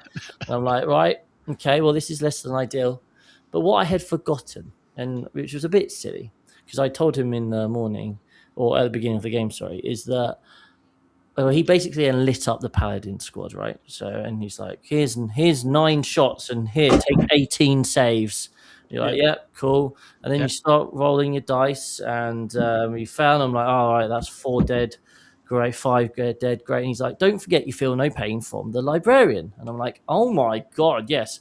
Because the librarian gives the paladin squad a 4-up for no pain against psychic attacks. Mm-hmm. At which point I'm now basically rolling 4-up invons, re-rolling them with 1 billion flux tokens, and then rolling 4-up for no pains. And we just had the final 3 turns were just 2 chickens versus 8 paladins, and no one was dying. I was gradually tickling this chicken, and then it would battle shock pass and heal itself up, and I would regrow my paladins back. It was law accurate right here. It was it was ridiculous. But essentially, this round came down to the absolute final dice rolls of the game. On my end, I needed to kill 3 screamers on an objective. If I did that, it would be an 8-12, and if I didn't, it would be a 7-13. I moved my purifiers out, shot into the screamers, and then I was like, oh shit, if I do kill these screamers, I can't then charge onto the objective if I don't get my hold more. So I don't re-roll my wounds when I'm shooting. I'm just like, I killed like 1.5 screamers. I make my charge, I do my rolls, and he's like, all right, well, I failed these. Screamers are dead. I'll start re-rolling with my flux tokens. Yeah. Re-roll makes it. Re-roll makes it. Re-roll makes it. Comes on to the final one. Re-roll makes it. I've left 1 screamer on 1 wound. So it's a 13-7. Oh. Let's go over to Sam's table. He's still playing right at the end of the game. Sam's rolling dice frantically. His opponent has 1 4-up invulnerable to make. It's a 5-point swing. It's a 1-point differential. His opponent makes the 4-up invulnerable on his Vanguard. His Vanguard live on 1 wound. So those are 2 games where a 4-up, where we've left a unit on 1 wound. It's a 1-point differential. Either way, we lose the round by 1 point. Oof. Ouch. So we lost 55-45. If either of us managed to kill that unit, we would have got the draw, scraped the draw. For me personally, it was frustrating because I played badly. I shouldn't have lost 7-13, so that sucked. But other than that, it is what it is, right? I think it's whenever you're within a point, you suddenly realise how many little moments in a game there are across the round. Those are the ones that hurt the most, right? If you've missed the win or you've missed the draw or whatever. Yeah. No, absolutely. They're tough to take. And there's things that you wouldn't think about at all if you got a solid win, right? But they matter an awful lot in those kind of situations. Yeah. So it's what it is. It was disheartening, I guess, because obviously when you're captain as well, it's harder when it's you that feels like you got it wrong. But overall, like the guys did pretty well in that round. I think we were very close to a draw, and they were a lovely bunch of folk. I had a really fun time into Max, and yeah, that was us. 1-2 at the end of the day. Yeah, 100%. And over in Team Pale Green or whatever the hell it is you're wearing, Tom. Sage green. Why sage green? All right. Okay. So how did it go in the 3rd round of the final of the day? First of all, Ed, I see your cat, and I raise my kitty. Oh, look how fluffy it is! It's so fluffy. Oh my god! That is actually sensational. To be fair, That's beautiful cat. Yeah. Can we change the 6++ logo to that cat? Yeah, I'm up for that. What's the name? Mika. Mika. Yes. Mika, you are luxurious. She is a big kitty as well. You mean Mika like the singer? Like that song? That's like Grace Kelly or something? I can't sing it because we'll get cancelled or something. No, some YouTube rule somewhere. No, I mean, this is a little contested between me and my wife. I think she's called Mika because she's named after Mikasa from Attack on Titan. My wife doesn't like this idea, so that's entirely fair and valid. Yeah, I agree. I agree with your wife. Yeah, I think your wife is probably right here, Tom. To be honest, probably, maybe. I've just looked but anyway, you back through this absolute shellacking. Go on. Right. Okay. So we're 0-2. We are feeling a bit down. It's good. But we get paired into Mighty Melee. Now, this is a team. Now, I actually, again, continuing my run for the last ITT, we played round 5. And now, the ITT has a lot of teams coming to it. Some coming for different reasons, different experiences. Now, this one, as you can see for your scores, this was a cathartic round. Where we managed to get some good pairings. There was, bits of skill diff here and there. Some dice rolls just went our way, and it just escalated quite badly for them. So from the top, we switched it around this kind of time. We defended with Blood Angels because just frankly they had a pretty good matrix into everything. We're like, we'll take some stuff out because some of us didn't really like the EC or Halo Creed or that sort of thing. I should probably go for those. They have so. Mighty Melee, they were playing Custodes, Land Raiders, why not? You had the AdMech Halo Screed, pretty standard, you might expect for all of that, lots and lots of bodies, going to run at you very fast. Space Marines, they had again another uppy downy Raven Guard list. Nice.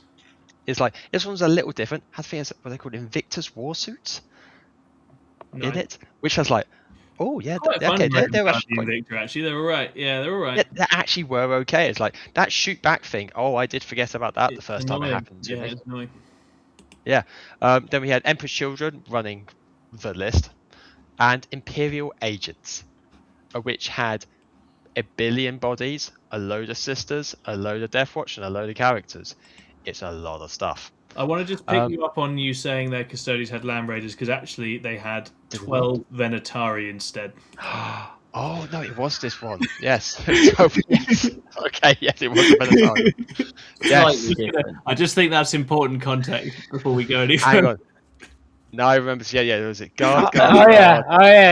Now it's back. It's coming back. Coming back as I read it. Yes. 1, 2, 3.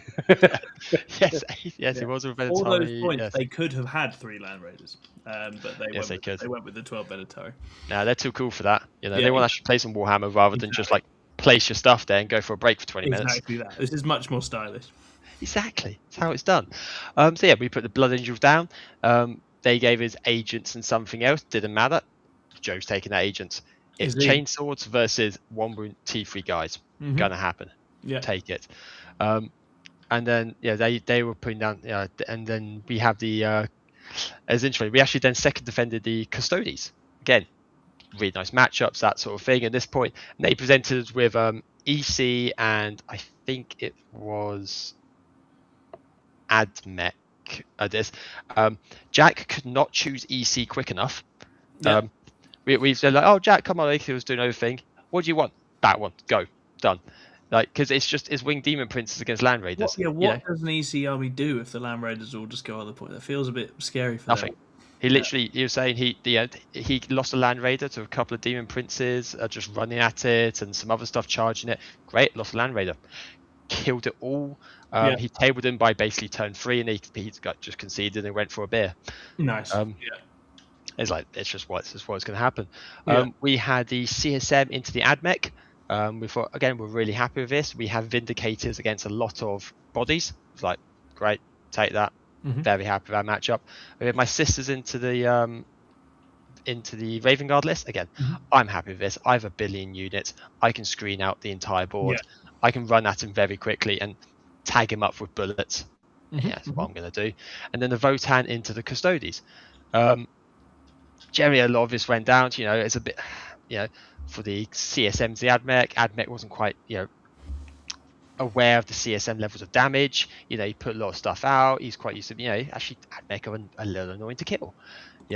Not to that CSM list. He just blasted him and he died and it ended very badly. That's a 20-0 to Steve, which again, he feels very happy after that, after getting a couple of 0-20s for the first few rounds. My sister's into the Marines. Again, I just ran at him with tanks, everything. I commit so much into that combi lone op lieutenant, which surprises opponents every single time, and I highly recommend everybody do this. If they put that guy out thinking, ha, he's lone op, reactive move back, I'm sitting on center objective, just commit like 250 points to kill him. Like, just do it. I've committed an immolator full of melted dominions into that guy more times than I can count, and I am satisfied every single time because he dies, and they're always like, wow, what do I do now? Okay, fine, that was my entire plan gone. So again, that was a 20-0 for me. I put the pressure on because the combi lieutenant died. That broke them at that point. Yeah, exactly, just broke his spirit. And then What? What are we on about? Oh god! I'm teasing it. Oh, always commit 300 points to that combi lieutenant. He's a wanker. He is. The guy just conceded at that point. I think. I think he's done his job at that point. But I love your mentality. It's great. I love it. Okay, this is slightly my reactive move sisters like elitism going on. You're getting back out of dodge anyway, aren't you? So, I was getting back out of dodge. You're going to try and kill an immolator? I don't. Take Tom's advice with a pinch of salt. If they put that out, commit a huge chunk of your army. It's worth. Okay, maybe at 300 a little much. 250, yeah, maybe. It's fine. Ed I'm is trying to not point. happy with I'm trying to point. There we go. There we go. All right. That sounds like a solid, I mean, it might have solid also win, been right? the Solid other. win. Yeah. Yes. All right. What else did we do? I say Custodies just like it was an insta 20-0 into the EC. There's literally nothing you can do on that one. And Blood Angels and the Imperial. This was an interesting matchup. We were talking to Joe afterwards about this, and he's like, "Oh, he did really well. We're giving him a little tease. He only got 17." And he's like, "Yeah, I was 30 points down by round 3. I didn't know how this happened because round 3? This is Hidden supplies. Hidden supply. So essentially, it's taking hold with more steps. Yeah, And that's what the agents did. They just they throw stuff out. It sits there. They take primary. They gum you up. He got tabled, and then Joe tabled him by turn 4, and then it's just scoring points after that. Nice. Yeah, and I've seen that's how that Imperial Agents list works before. It gums you up. It tries to roll 4-ups. It's a load of OC. It's a bunch of random tricks. Yeah, and it can work very well as a blunter, especially if people just don't know what it does. Yeah, if you're not prepared to it and you don't have 30, 40 guys with chainswords and about 20 million attacks, it can just stop you. Yeah, respect the agents. Absolutely. I mean, don't just run at them and kill them. Yeah. But Terrific. So that's it. So that's 86, 14 win towards. Feeling good about that. End of day, exactly. End day 1 with a good solid win, going into a nice, lovely evening. So very happy with that. Terrific. And we had, who do we have? Oh, No Sanctuary. So these are some nice lads who play up near where Hellstorm do their events. And they were led by Jack Jackson Saville, who I'd actually played at Nottingham about a year ago with my GSC. He's a really good player, and he's come on a lot in a short space of time. So this was a tough team. Decent comp. They had Guard, the Custodes. I don't think theirs was the Lamb Raiders. I think it was Caladius rather than Lamb Raider, but still chunky Custodes. They had some Drakari. I think this was Reaper, and they had Templars, semi-Horde, not the full Horde, but Horde and Gladiators and Repulsors, so shooty Templars with lots and lots of bodies and melee bricks as well. And they had War Horde Orcs. I think for pairings, we paired reasonably happily. I think we paired to 3 wins, draw, and a loss. Scrivo jumped on the Templars and was just trying to keep that close. Rob got the Guard Mirror again because, fuck you, Rob, welcome to Guard. That's what you get. And Ben Pritchard was hunting after the Custodes. I think he got the light board for that as well. And Chris Irvine was hunting after more Drakari, and I got the War Horde Orcs. The Drakari, in the end, actually got a bit of a number on the Death Guard and held it to a draw. That matchup is a funny one for the Death Guard. I think Haywire and stuff like that can be a bit of a pain for some of the Death Guard vehicles. Obviously, Mortarion and the Demon Prince are good, but I think they can get sort of played around a little bit. And because it was hidden surprise, Chris took a big opportunity and deep struck his Blight Lords in behind and took the Drakari home. But actually that didn't have the effect he would have wanted on hidden supplies quite the same way. It didn't quite do as much. So I think that actually in the end left him a bit out of position to prosecute the win because they couldn't then affect the mid-board primary. So that was something Chris was reflecting on afterwards. Ben struggled to actually blow out the Custodes. That ended up, he did win, but it was 11-9. It was a close game. Rob won the mirror 11-9.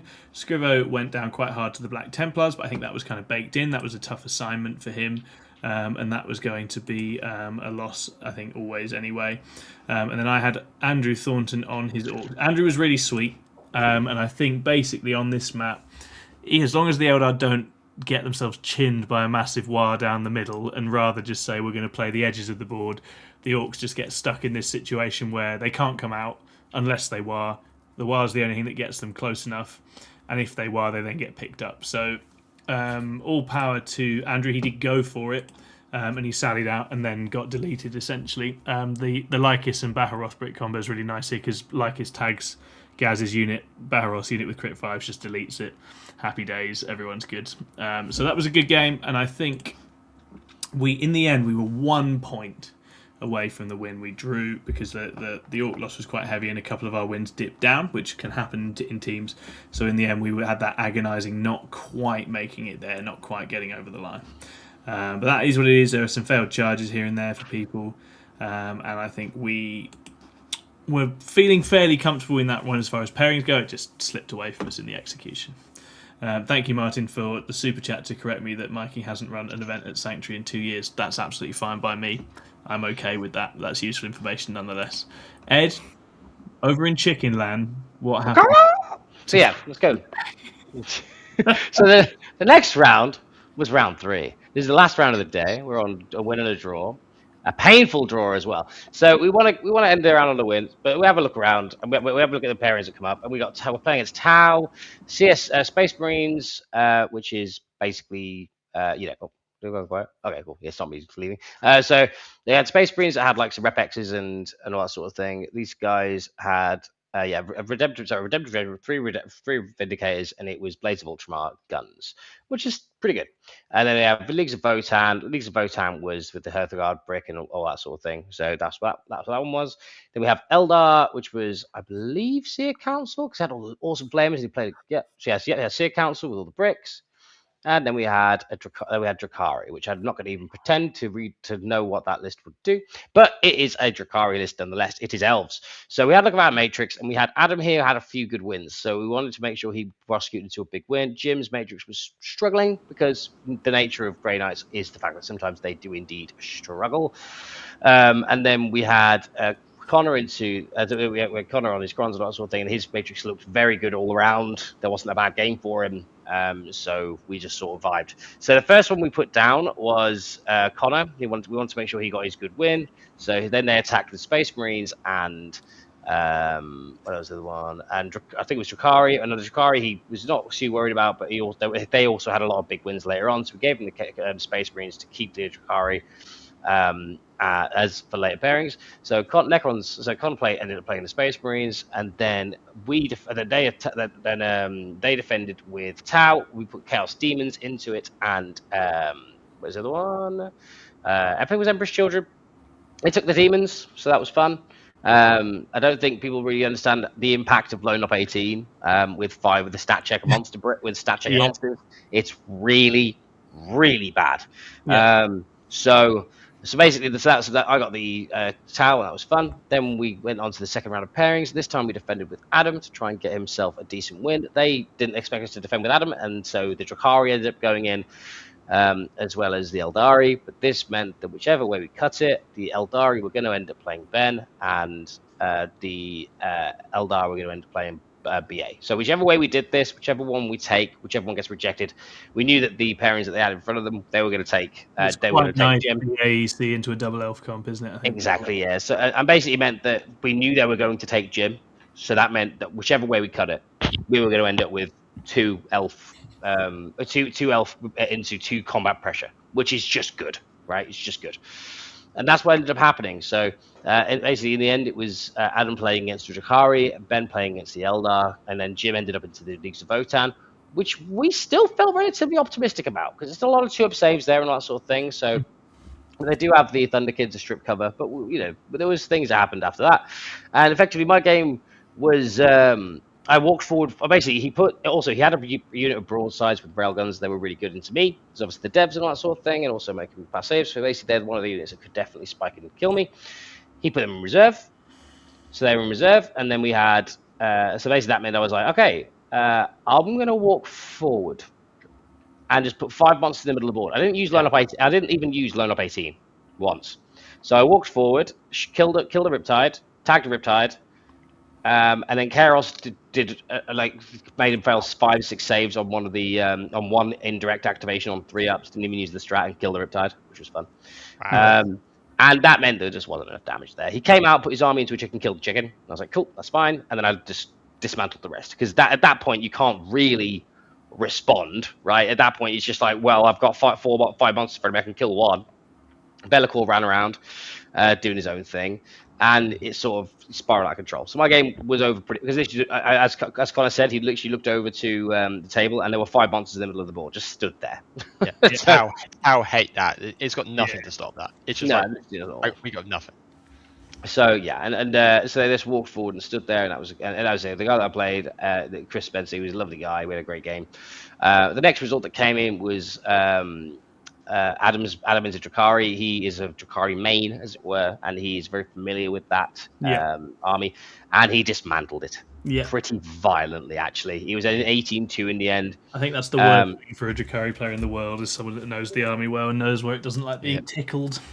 Exactly. So Adam basically looked at me and went, "Send." I was like, "Send." So he sent, and he had a fun time.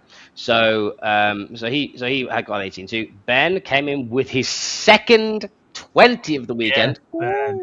And basically, this time he was like, "I understand what you mean. Combat goes out first, so that Noise Marines get the pledges later on, and they kill everything." I'm like, "Yeah, it's awesome." And he proceeded to murder pretty badly, which is fun. So I ended up being a 20-0 to Ben. Good job, Mr. Ben.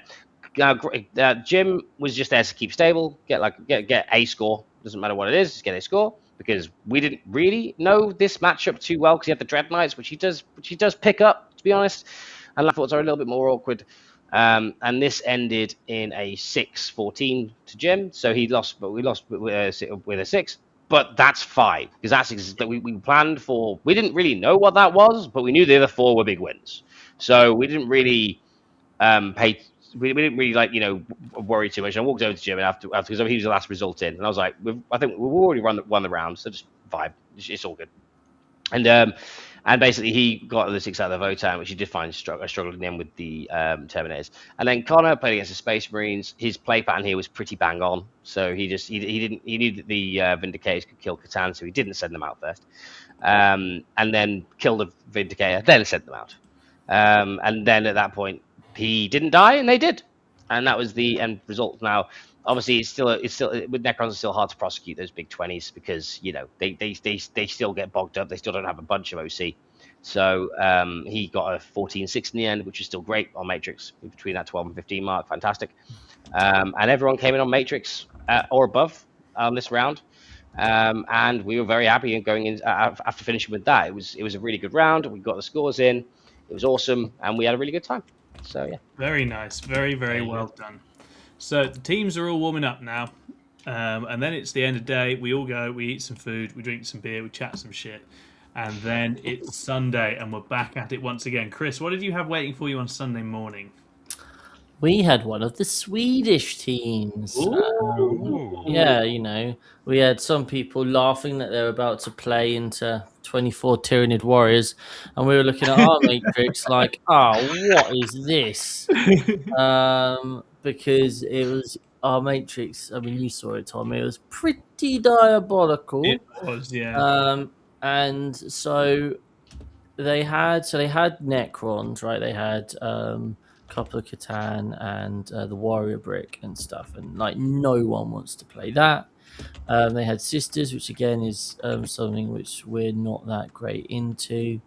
They had Drakari, which a lot of us hadn't really played into before, but we felt we could probably handle in some regard. They had Eldari. They had Avatar and Wraith Knight combo. Very fun. They had Grey Knights, which was a Banishers list, very similar to my own. So basically, the pathway to victory of pairings that we saw was, as is a common theme, Patrick and I would eat shit and try and play into the Necrons and the Sisters, and then Sam, Jamie, and Lee would hopefully be able to get wins, and it would mitigate kind of how it went. So the way pairings went, Lee played into Grey Knights, it's the Banishers, and it was like, just push as much as you can, go get a big win. Patrick was into the Sisters. It was like, just play for points, mate. Just play for points. Don't even go into their half of the board. Just play for points. Jamie was into the Eldari with his Necrons. Sam's Blood Angels were into the Drakari, and we'd heard Adam had smashed them for an Ed's team, right? So we're like, just go smash that. Then I got the really fun time of Paul and his Necrons. This is a bit of a silly game, is the Necrons, because I feel like I made one minor error which cost me it probably cost me a differential point round one.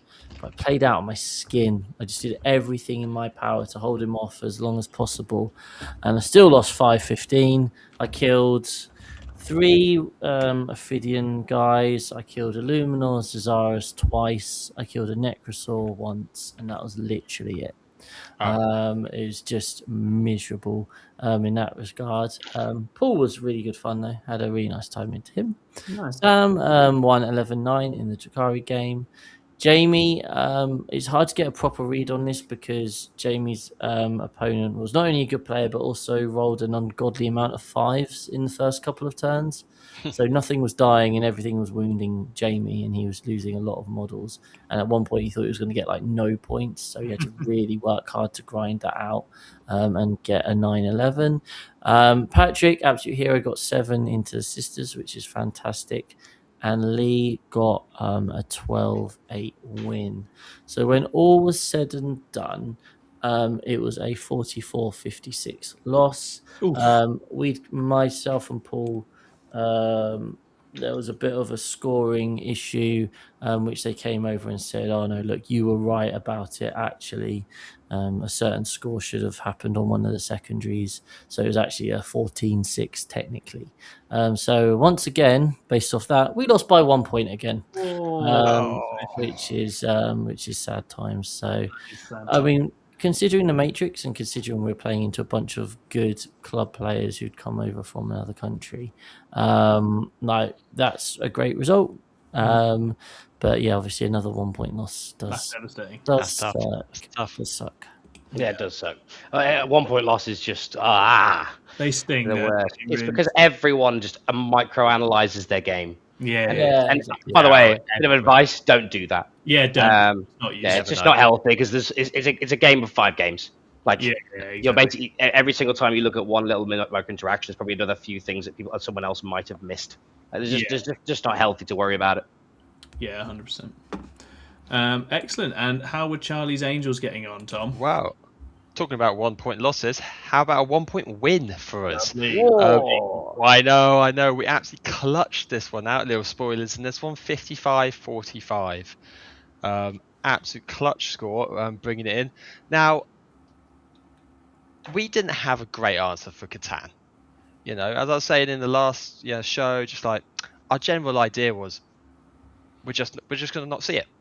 And to be fair, we only saw one, so we're quite happy. It was a pretty good plan. But like, we didn't have a great version. Looking at our matrix now, it's a lot of reds, it's a lot of ambers. However, we did have Joe and Jack absolutely popping a tent at that Nid's warrior spam list, and this was the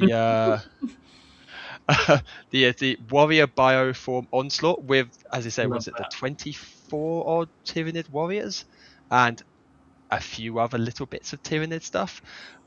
So there was a little bit of a fight there about who wants to get that one, but in the end, Joe did win out because we decided to defend with him second round, and he's like he just stared at Jack and was like, "It's mine, it's mine. Sorry, it's mine." But from the start though, so sisters, I went down doing my job, go down. Now they throw Necrons, and I think Custodians into me like, "Look, I'm going to do my job here. I'm going to take the Necrons because I'm the best into it." I feel like, all right, I can do stuff into the 5 Catan list and other variants. Now, this is where I had a little whoopsie. Saturday night, we go back to the place. I'm drinking some beers, eating my lovely doner kebab. It's great. I'm scrolling through these lists. I'm like, oh yeah, look at that. Oh, it's got, it's got a load of wraiths in it. 2 units of wraiths. Oh, that's not great. I'm not best at killing them, but it's only got 2 Catan.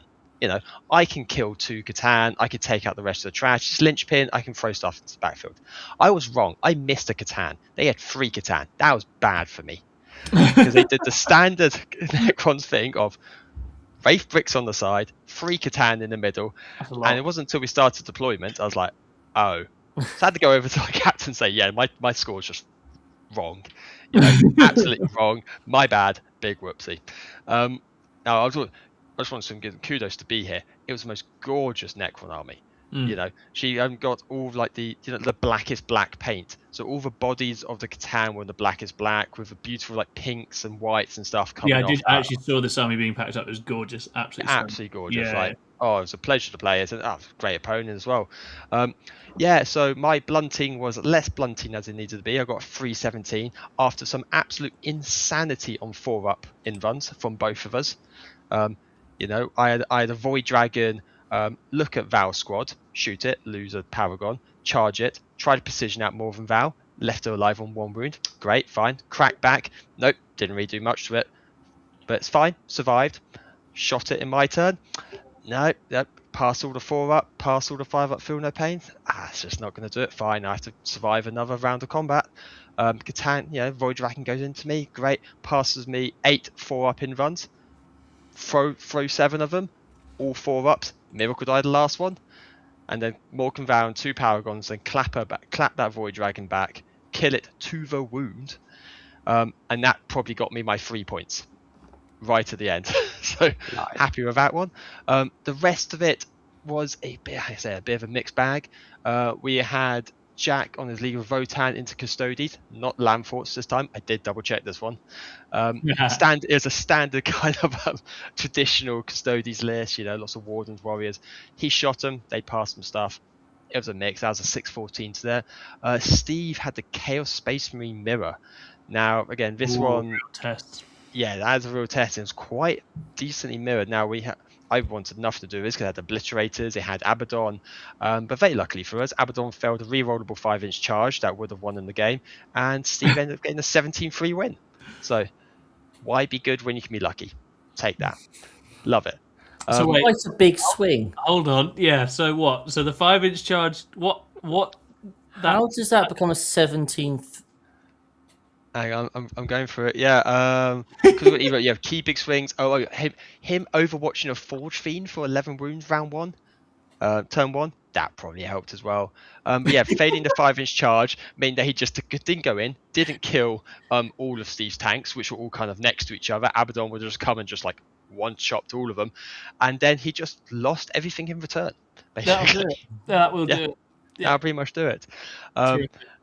I'm saying, so Joe popped the biggest tent and got to go into Nids. Brave and get back in the ring with the Nids after getting spanked by them in round 1. Exactly, and in this he got his 14-6 into this.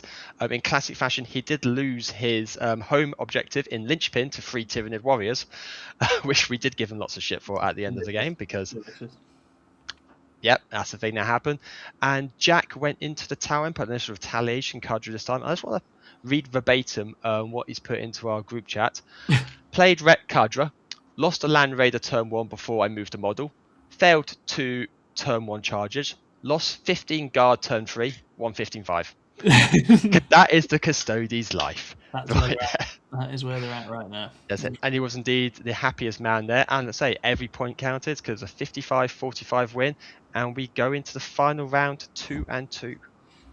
Beautiful stuff. Beautiful stuff. Where did we end up? Oh, we played Team Napalm Hobbies next, which is quite interesting. They're a solid team. I've played against Ashley Brown before. He's been in and around Team England stuff this year. He's a lovely lad. So some decent players, and they had a very solid comp. So they had the triple Land Raider Custodes, they had the loads of Victrix Redemptors Ultramarines, they had the chickens, they had nasty stodgy Death Guard, and then they had a Votan list, which I think was Needguard Oathband. So this was something of a weak link. I don't respect Needguard Oathband very much. Sorry, Votan lovers. I just think it's nice to be able to defend yourself early in the game in case someone tries to hurt you early in the game, and that's my main gripe with Needguard. So on pairings we were reasonably happy. John jumped on the Land Raiders grenade like an absolute hero and was just playing to keep it tight. Chris got the Votan. Ben Pritchard jumped on another grenade and tried to hold the chickens up, and then we got Rob into the Death Guard and myself into the Victrix. This is the round where Rob Kimpton went huge. He got an 18-2. He came to me very early in the game, was like, I'm pushing and it's looking really good, and I was delighted, and that was really, really needed. Ben managed to get some points out of the Demons, so he did a very good job there. Scrivo got 7 out of the triple Land Raiders by being really cagey and then just basically opening them all up en masse with a well-timed War, so he did a very good job there and held the line. Chris 20-0'd the Votan in fairly short order. I played Josh Elmore. I've not played Josh before, but I loved him. He was really good, talented player.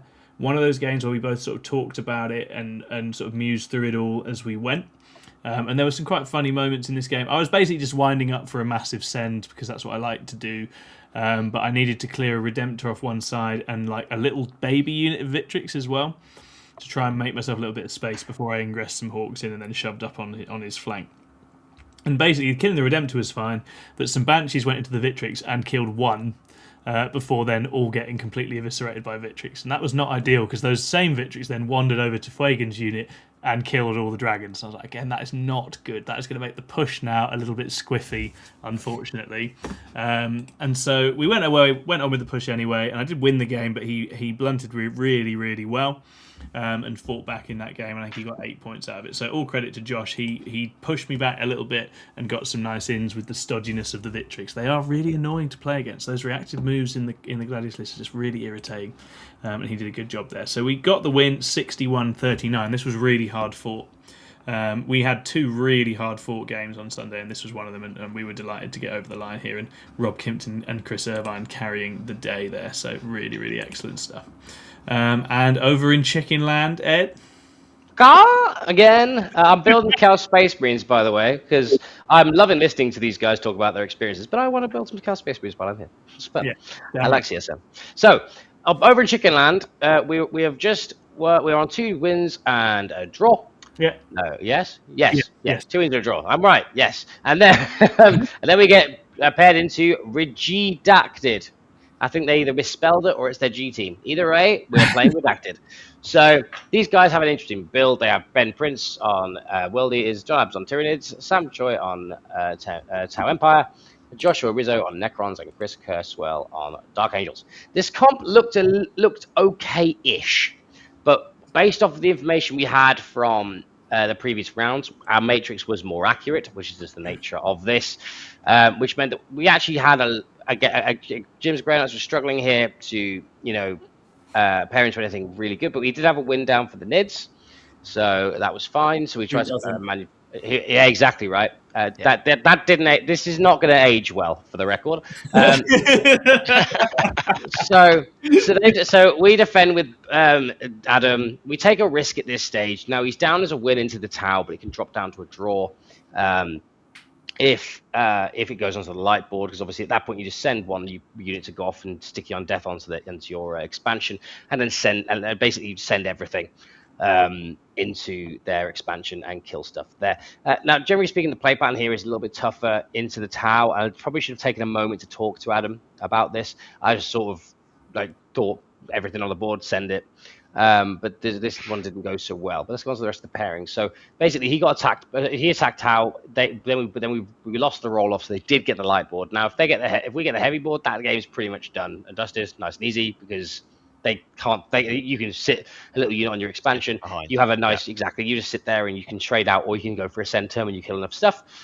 But they got the light board, so that drops down from a win down to a draw. Because obviously, by the way, I'm not saying that they would have chosen board. It was their defender, but we'd have taken the light board for our defender, right? That was the idea. So we take the light board for our defender, so then it takes it away from their defender for the Tau when we attack them.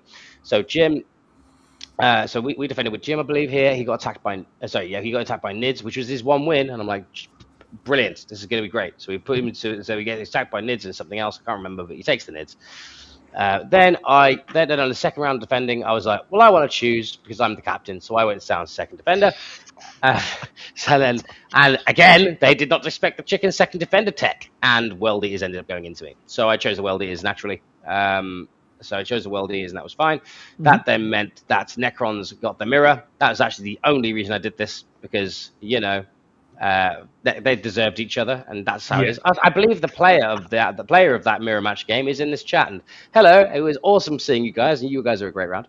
And yeah, so the Necrons had a mirror off, and I also wanted to show Connor why he really wanted to bring the Warrior Brick, and he didn't. And so I thought I'd put him into the Warrior Brick. So he played against the Warrior Brick, and he's like, "This is awful. This is terrible. Like, why on earth don't I have this?" I'm like, "I agree, man." It wasn't me that was telling him to take the Warrior Brick, by the way. It was Adam. But Adam was right, so I thought I'd prove his point. But then we got Ben into Chris Kurswell's Dark Angels, and I think I've got it for everyone. Oh yeah, and Blue Angels Attack. So this started off peaky because I started off, I was like, well, I'm going to try and get a big win there. And yeah, so I was trying to get a big win there. But as I was deploying and as I was doing my first turn and moving around, Adam comes over and goes, "You might drop a bit." I was like, "Oh, okay, well, it's fine. I'm in the mindset of push anyway. It's all good." So then we put. So now I play against the World Eaters, killed a bunch of World Eaters, and that was, generally speaking, going okay. Chris was a great sport about it, but it was just a really tough game. We were playing up to the wire. But each time Adam would come over and update me and be like, I'm dying. I'm running out of stuff. I'm probably going to be tabled. And I was like, it's okay. Just do your thing, man. Just do your thing. You're now not pushing. You are scraping. And someone else is pushing for the win. So, and basically we had three but were meant to be, three that were meant to be wins two that were meant to be wins turn into losses. And one that was meant to be a decent win turned into like a very small win, getting blunted. So it didn't look good for us, especially though two people were turning around and said expect a 0, and I was like, fair enough. Well, I'm just gonna vibe and carry on playing my game. So we played, and it ended in a 20-0 to the chickens, and then Connor and then Connor, who walked up, who was like 218 down for like 2 or 3 turns, comes over and is like, I got a 7. And I was like, hey. What? Necron life. And I was like, well, that's great news. That's not a 0. Excellent. First step, Connor doesn't lose big. We're on to a winner. We're fine. And then Adam comes over, and Adam was the last result, sorry. And then the second result was Jim, and he walks over and he's like, because this was going really badly for Jim, by the way. He was, bless him, he was getting a bit, he tried a 6-inch charge, it failed. He died in some areas that he really wished that he didn't die, and it was going quite badly for him. So he came over, I got a 4, but he was saying he was getting not getting much at all, but he got a 4. I was like, excellent. Second loss that's not a 0. Excellent. And the last person that said expect a 0 was Adam, and he comes over and goes, I got a 5. And at this point I'm like, fair enough, close round, but we lose. Fine. That's fine, because I'm bad at maths. And then we submit the score, and Adam was like, oh, we drew. And I was like, yeah! And we're all fucking cheers, like, yeah, we drew, yeah! Because at this point, that was the kind of the best we could have asked for, based off of our extremely incorrect matrix. But also, Adam, we spoke to Adam about it after the game, and he sort of, I pointed out he had Martyrs in reserve for Rapid, and in that game, probably not the best call because you need to overload a flank. So he had it in reserve. So that meant that he didn't really have the agency to play the game that he wanted to, which is fine. He didn't play that matchup before, and it was a learning to take away, which is pretty fun. And a general thing in shooting matchups in general, especially if they're on a light board and they can cop that angle, you need every resource, so don't put stuff in reserve. Oh, especially tower, you've got pressure. That's the only exactly. way. Exactly. So that ended in a draw to us, and now we're currently on 2 wins, 2 draws. We're currently still undefeated. Yeah. We are vibing as a team. We are like, yes, we are not defeated. We are 3-0 effectively, right? This is how that works. We are 3-0. We're playing our own little 4-round team tournament, and it was really fun. So we were going on to the last round, making lots of bacan noises and moving on with life. Terrific. And that takes us to the finale. Lunchtime passes. It is the final round to see where the teams can all end up. So, Chris, what happens to you in the final round? Yeah, so final round, we got the Lords of Wow boys. And they were another lovely group. Obviously, when you're both 1 and 3, there's lots of different mindsets that you can take here. You can kind of be like, oh, whatever, let's just randomly pair, just do what you want. Or you can be like, you know what, let's try and gain a bit of pride here. And I think we had a few people who were ready to punch face. So we did all the good stuff. We matrixed, etc. And in a shocking turn of events, Patrick and I were going to play the things that the other people didn't want to play. Yeah, shock. and the other 3 would go and get the wins. And that is exactly what happened. So we had Sam's Blood Angels into Space Wars. Oh, no, I don't want to play that. That's horrible. That's a draw. I didn't say that was a flaw in the Matrix. Sam, yes, you did. Shut up. Go play Space Wars. Jamie plays his Necrons into EC with Fulgrim. Lee knows that EC don't want to play Jamie's Necron list because he had played it before, so Jamie's feeling pretty confident. Patrick falls on the ultimate grenade of Necron's Pantheon of Woe. Can he get some points out of Pantheon? Go have fun, Patrick. Lee gets to play his EC into Creations of Bile, which was something he was considering taking at one point. So he knew that matchup well and was backing himself. And I took Mr. Uli on his guard, who hadn't lost yet. And I was like, I hadn't played the guard match yet, but I was like, let's go have some fun and try and play the guard game. After about 45 minutes, maybe an hour, Jamie had won his game 20-0. About half an hour after that, Sam had won his game 20-0. So all that complaining went well. About another half an hour after that, Lee had won 18-2.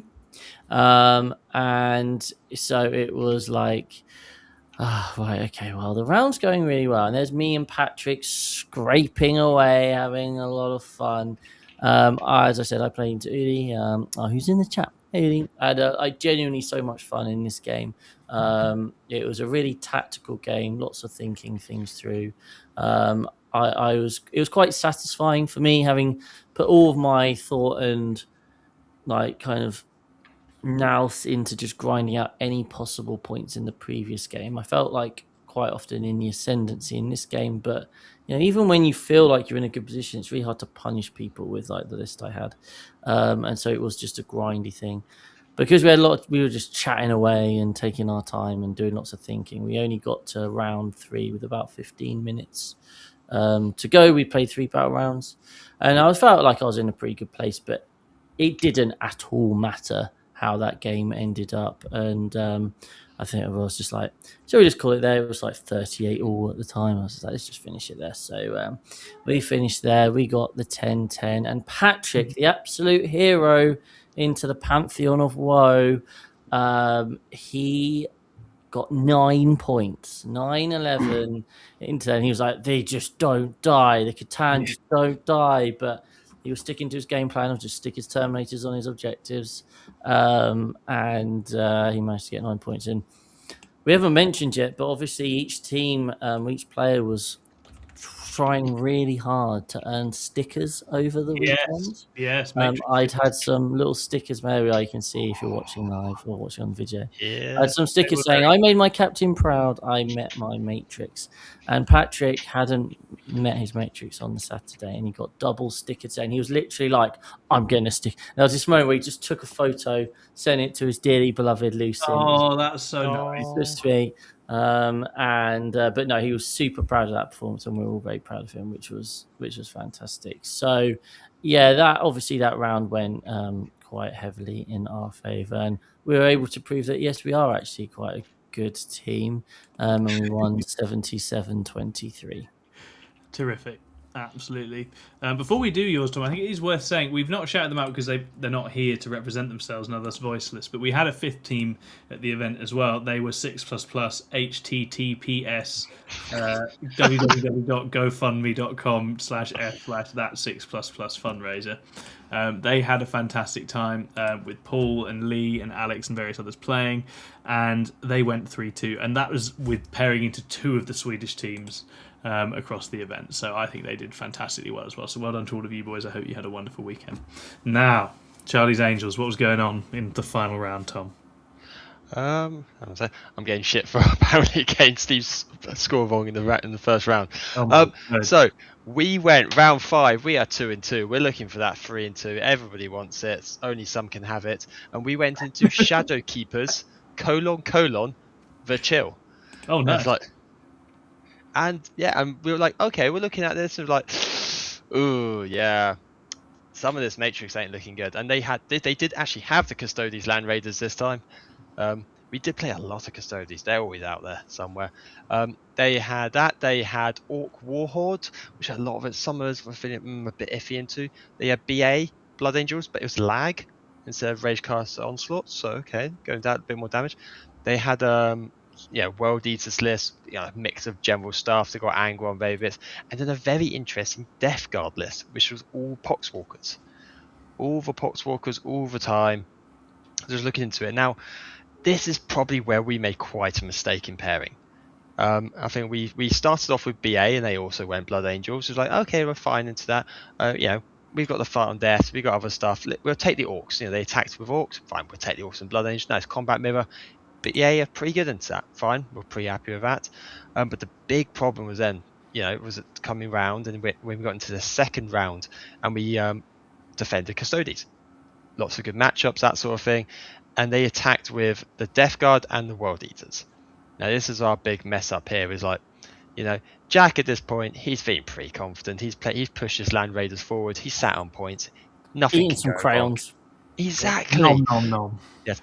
I mean, there actually were people dressed as crayons at the event. I did wonder if they were running 5 Land Raiders, 5 units. But, and it's like, what do we like? It's like, I can maybe sisters. I can take the Death Guard, but it's a pressure list. It's going to come at you. It's going to tag you. I got a load of tanks. Like, maybe I'm a bit iffy into it, so fine. He took the Death Guard away, and that was our big mistake. It was a blunty of bluntiest of lists. It sat there. It denied. It just got in the way. That means I went into the World Eaters, which it's flippy to a degree, depending on corner deployment, that sort of thing. But I've got decent experience into it. I managed to come out with a nice 12-8 win on that one. But yeah, then we get looking at this, our Jack on his Custodes begins big wins all time. It's just no, it's 13-7 loss on that one. Some good plays by a Death Guard player. Yeah, Jack. I know. Ashley, you twat. I don't think you need one of those stickers. Yeah. Exactly. So it didn't set well right there. So the Orcs and into Joe, it was 11-9 loss to 11-9 lost there for Joe. It's he got a bit unlucky getting into the Gaz brick. He had to overcommit into it, which means he didn't have enough stuff to kill some other things. It happens, but it's how his combat mirrors can go. Steve into the Custodes in the Land Raiders. Again, I just want to read verbatim from our group chat is, I hate Custodes and my go turn fully diced me. I don't think I inflicted more than 2 wounds. No further notes. And you know what? That can just happen. It can just happen. It's Custodes. We've all been there. We've all seen them roll 4 up after 4 up. Mm-hmm. So be it. It's one of the best lists in the entire game right now. It's a strong spot right now. Yeah. There's only so much one can do against such reckless hate. Nice. And then finally, and the final one is their Blood Angels into Jack and Doddy. They had a great game. They just kept trading, and unfortunately, the Blood Angels had more stuff to trade, and ended up being a 12-8 to the Blood Angels, meaning it was a 64-36 win to the Shadow Keepers, and we did end 2-3, which was disappointing. We would like that, really would like that 3-2, but a bit of pairing mistakes here, a few dice not gone our way. It's just wasn't meant to be. Yeah, it's an unfortunate one, and it looked like their team delivered some very strong results all the way across, right? Sometimes that just goes that way, and you have to hold it. It does. And there's maybe something to talk about, just there's just a lot of stat checklists in the meta right now. They're going to run at you. World, yeah. Yeah, and we're looking at our matrices afterwards. We're doing a bit of post-mortem on it, and we realised actually, we felt pretty good with a lot of our stuff, but we suddenly realised we didn't have that many big wins. A lot of our matrices, we looked at actual team comps, it was all small losses, small wins, that sort of thing. And the dice, or a little something goes a bit wrong, or we don't quite understand the matchup. Actually, everything where we're pairing, we paired decently well for a lot of it. It's just it kind of just falls apart right there. And if everything just slips a little, like it probably did in that last round, suddenly something we feel pretty good into, it just goes down and we lose. Yeah, absolutely. What do we have for our final one? Oh, we played the lovely Emperor's Shamepions, and they were another Pile of Shame support network team. These guys were really nice, and it was quite cute because Tim Waters was on this team. Lovely Drakari playing Tim. Oh, I love Tim. First appeared at one of our events a little while ago. He's actually been around forever, but he's sort of popped up in the wider tournament circuit relatively recently, and it was a bunch of his mates. And it's funny because Tim is quite quite a cagey, steady, hard to beat kind of player, and the whole team were, and they've clearly all played each other, and they're all cagey, steady, hard to beat people. So this was really interesting playing around with it. It felt like a group of mates who had quite similar styles, or certainly were very drilled in their approach in teams.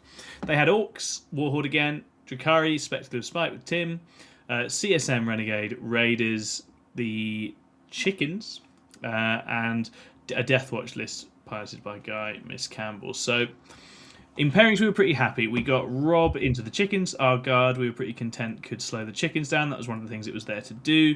We got Ben Pritchard into the Chaos Space Marines on the light board, and I was fully believing that this was it. This was going to be the Dark Angels moment to do the Dark Angels thing. They got the light board. They've got some squishy looking CSM. What can they achieve? Chris got the Deathwatch on a heavier board, so he was happy enough we could mitigate that. I got the Warhorde Orcs again against Henry Bamford, lovely Henry, and Tim's Drakari fell down through into Scrivo's Orcs. So this was a stressful round because once again we're in a situation where you have the Orcs are in a game that doesn't look optimal for them, but then we have wins elsewhere, and it's going to be important that all levels out.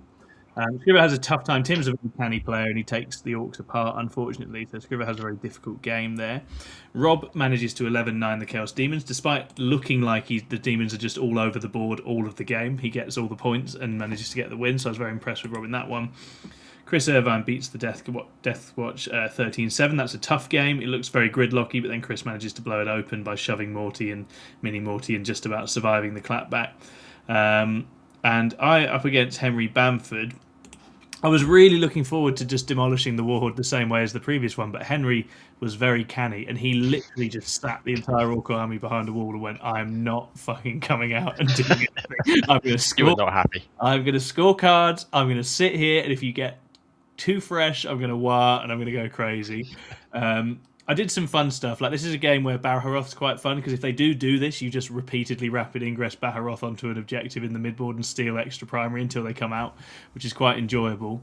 But he saved his wild till turn 4 and then came out and was able to basically, with endgame, get a 15 and some points and make that a very respectable 6-14. So I beat him, but I think he played to his sort of getting an amber perfectly there. It was really well executed. And the standout moment, obviously, we basically played through the first 3 turns in what felt like an hour without anything really interesting happening, and then just murdered the living daylights out of each other for 1 turn, and then that was it. But I remember killing some Orcs at one point, and Henry just goes, put them on the pile, in a very orky voice. And it was a very orky way of dealing with the situation. It was great. So thank you, Henry, for a wonderful final game. That was really, really fun. And then in my head, I've been keeping an eye on Scrivo's game. In my head, mentally, I feel like we're probably in drawy territory here. I feel like Scrivo's taken quite a hard loss. I'm not sure we're going to be able to, with the way the other games were looking, I'm not sure we're going to be able to do this. But then Ben Pritchard has absolutely twatted the CSM and manages to carry us to a narrow win. And he does it by doing clever things like rapid ingressing the Lion in where Warp Talons want to charge and making Warp Talons phenomenally sad, and then just picking the CSM list apart with his plasma. So Ben, I think, he was very new to teams. He has got great scores with this list before, but I think he was still dealing with the pressure of, I have to go and get a big win. So I think it was awesome that in his final game of the event, he absolutely stepped up and basically carried us over the line single-handed. So really well done, Ben. That was amazing. Yeah. Really, really strong performance, and he's got a taste for that now, so I'm sure he'll be delivering that more in the future as well. So yeah, we managed to get the win there, and we finished 3-1-1, and I think 25th overall, which we were really happy with. We had a real mix of abilities, and I think we would have bitten your hand off for that at the start of the event, and we were really, really content with it. Now, one final Bakar. What is happening in Chicken Land, Ed? Let's go. So, the final Bakar of the day, we were pretty happy with the results so far. I was quietly concerned about the last round, just because you are, right, generally speaking. And we paired into the friendly and the fire. Ooh. Now, these guys had an interesting comp, and a guy who actually made these 16 in Scotland, Aidan Sudley Gilmore, with a beautifully painted World Eater army, was on this team as well. As one of the guys that I knew on there.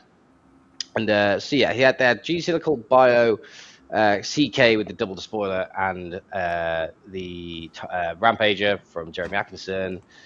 We had Joachim on the guard. He has a synthwave guard. I mean, that's cool as hell. And then we had the Leagues of Votan as well. So pairing into this was a bit awkward. We thought we were probably going to take Jim was. There's only one game that Jim was sort of happy into, and it was very unlikely that he was going to see it. And we had good wins into that elsewhere. So unfortunately, Jim did bite the bullet again. I feel really bad for this over the weekend, but unfortunately, when you've got a matrix that reflects it, sometimes you've just got to sort of, play to your outs. And Jim was very good at this over the weekend. So he played. It's basically we defended with Jim and tried to get the guard out of the way, and they attacked with guard, so we took the guard. That was fine. Then in terms of their attack, their defender, they defended with GSC. We attacked with BA and the demons. They did not want the demons. They did not want that smoke, so they took the BA instead. Interesting choice. So it was fine. So Adam got to go and play the GSC. Then second round of defender, I wanted to choose, so I defended with myself.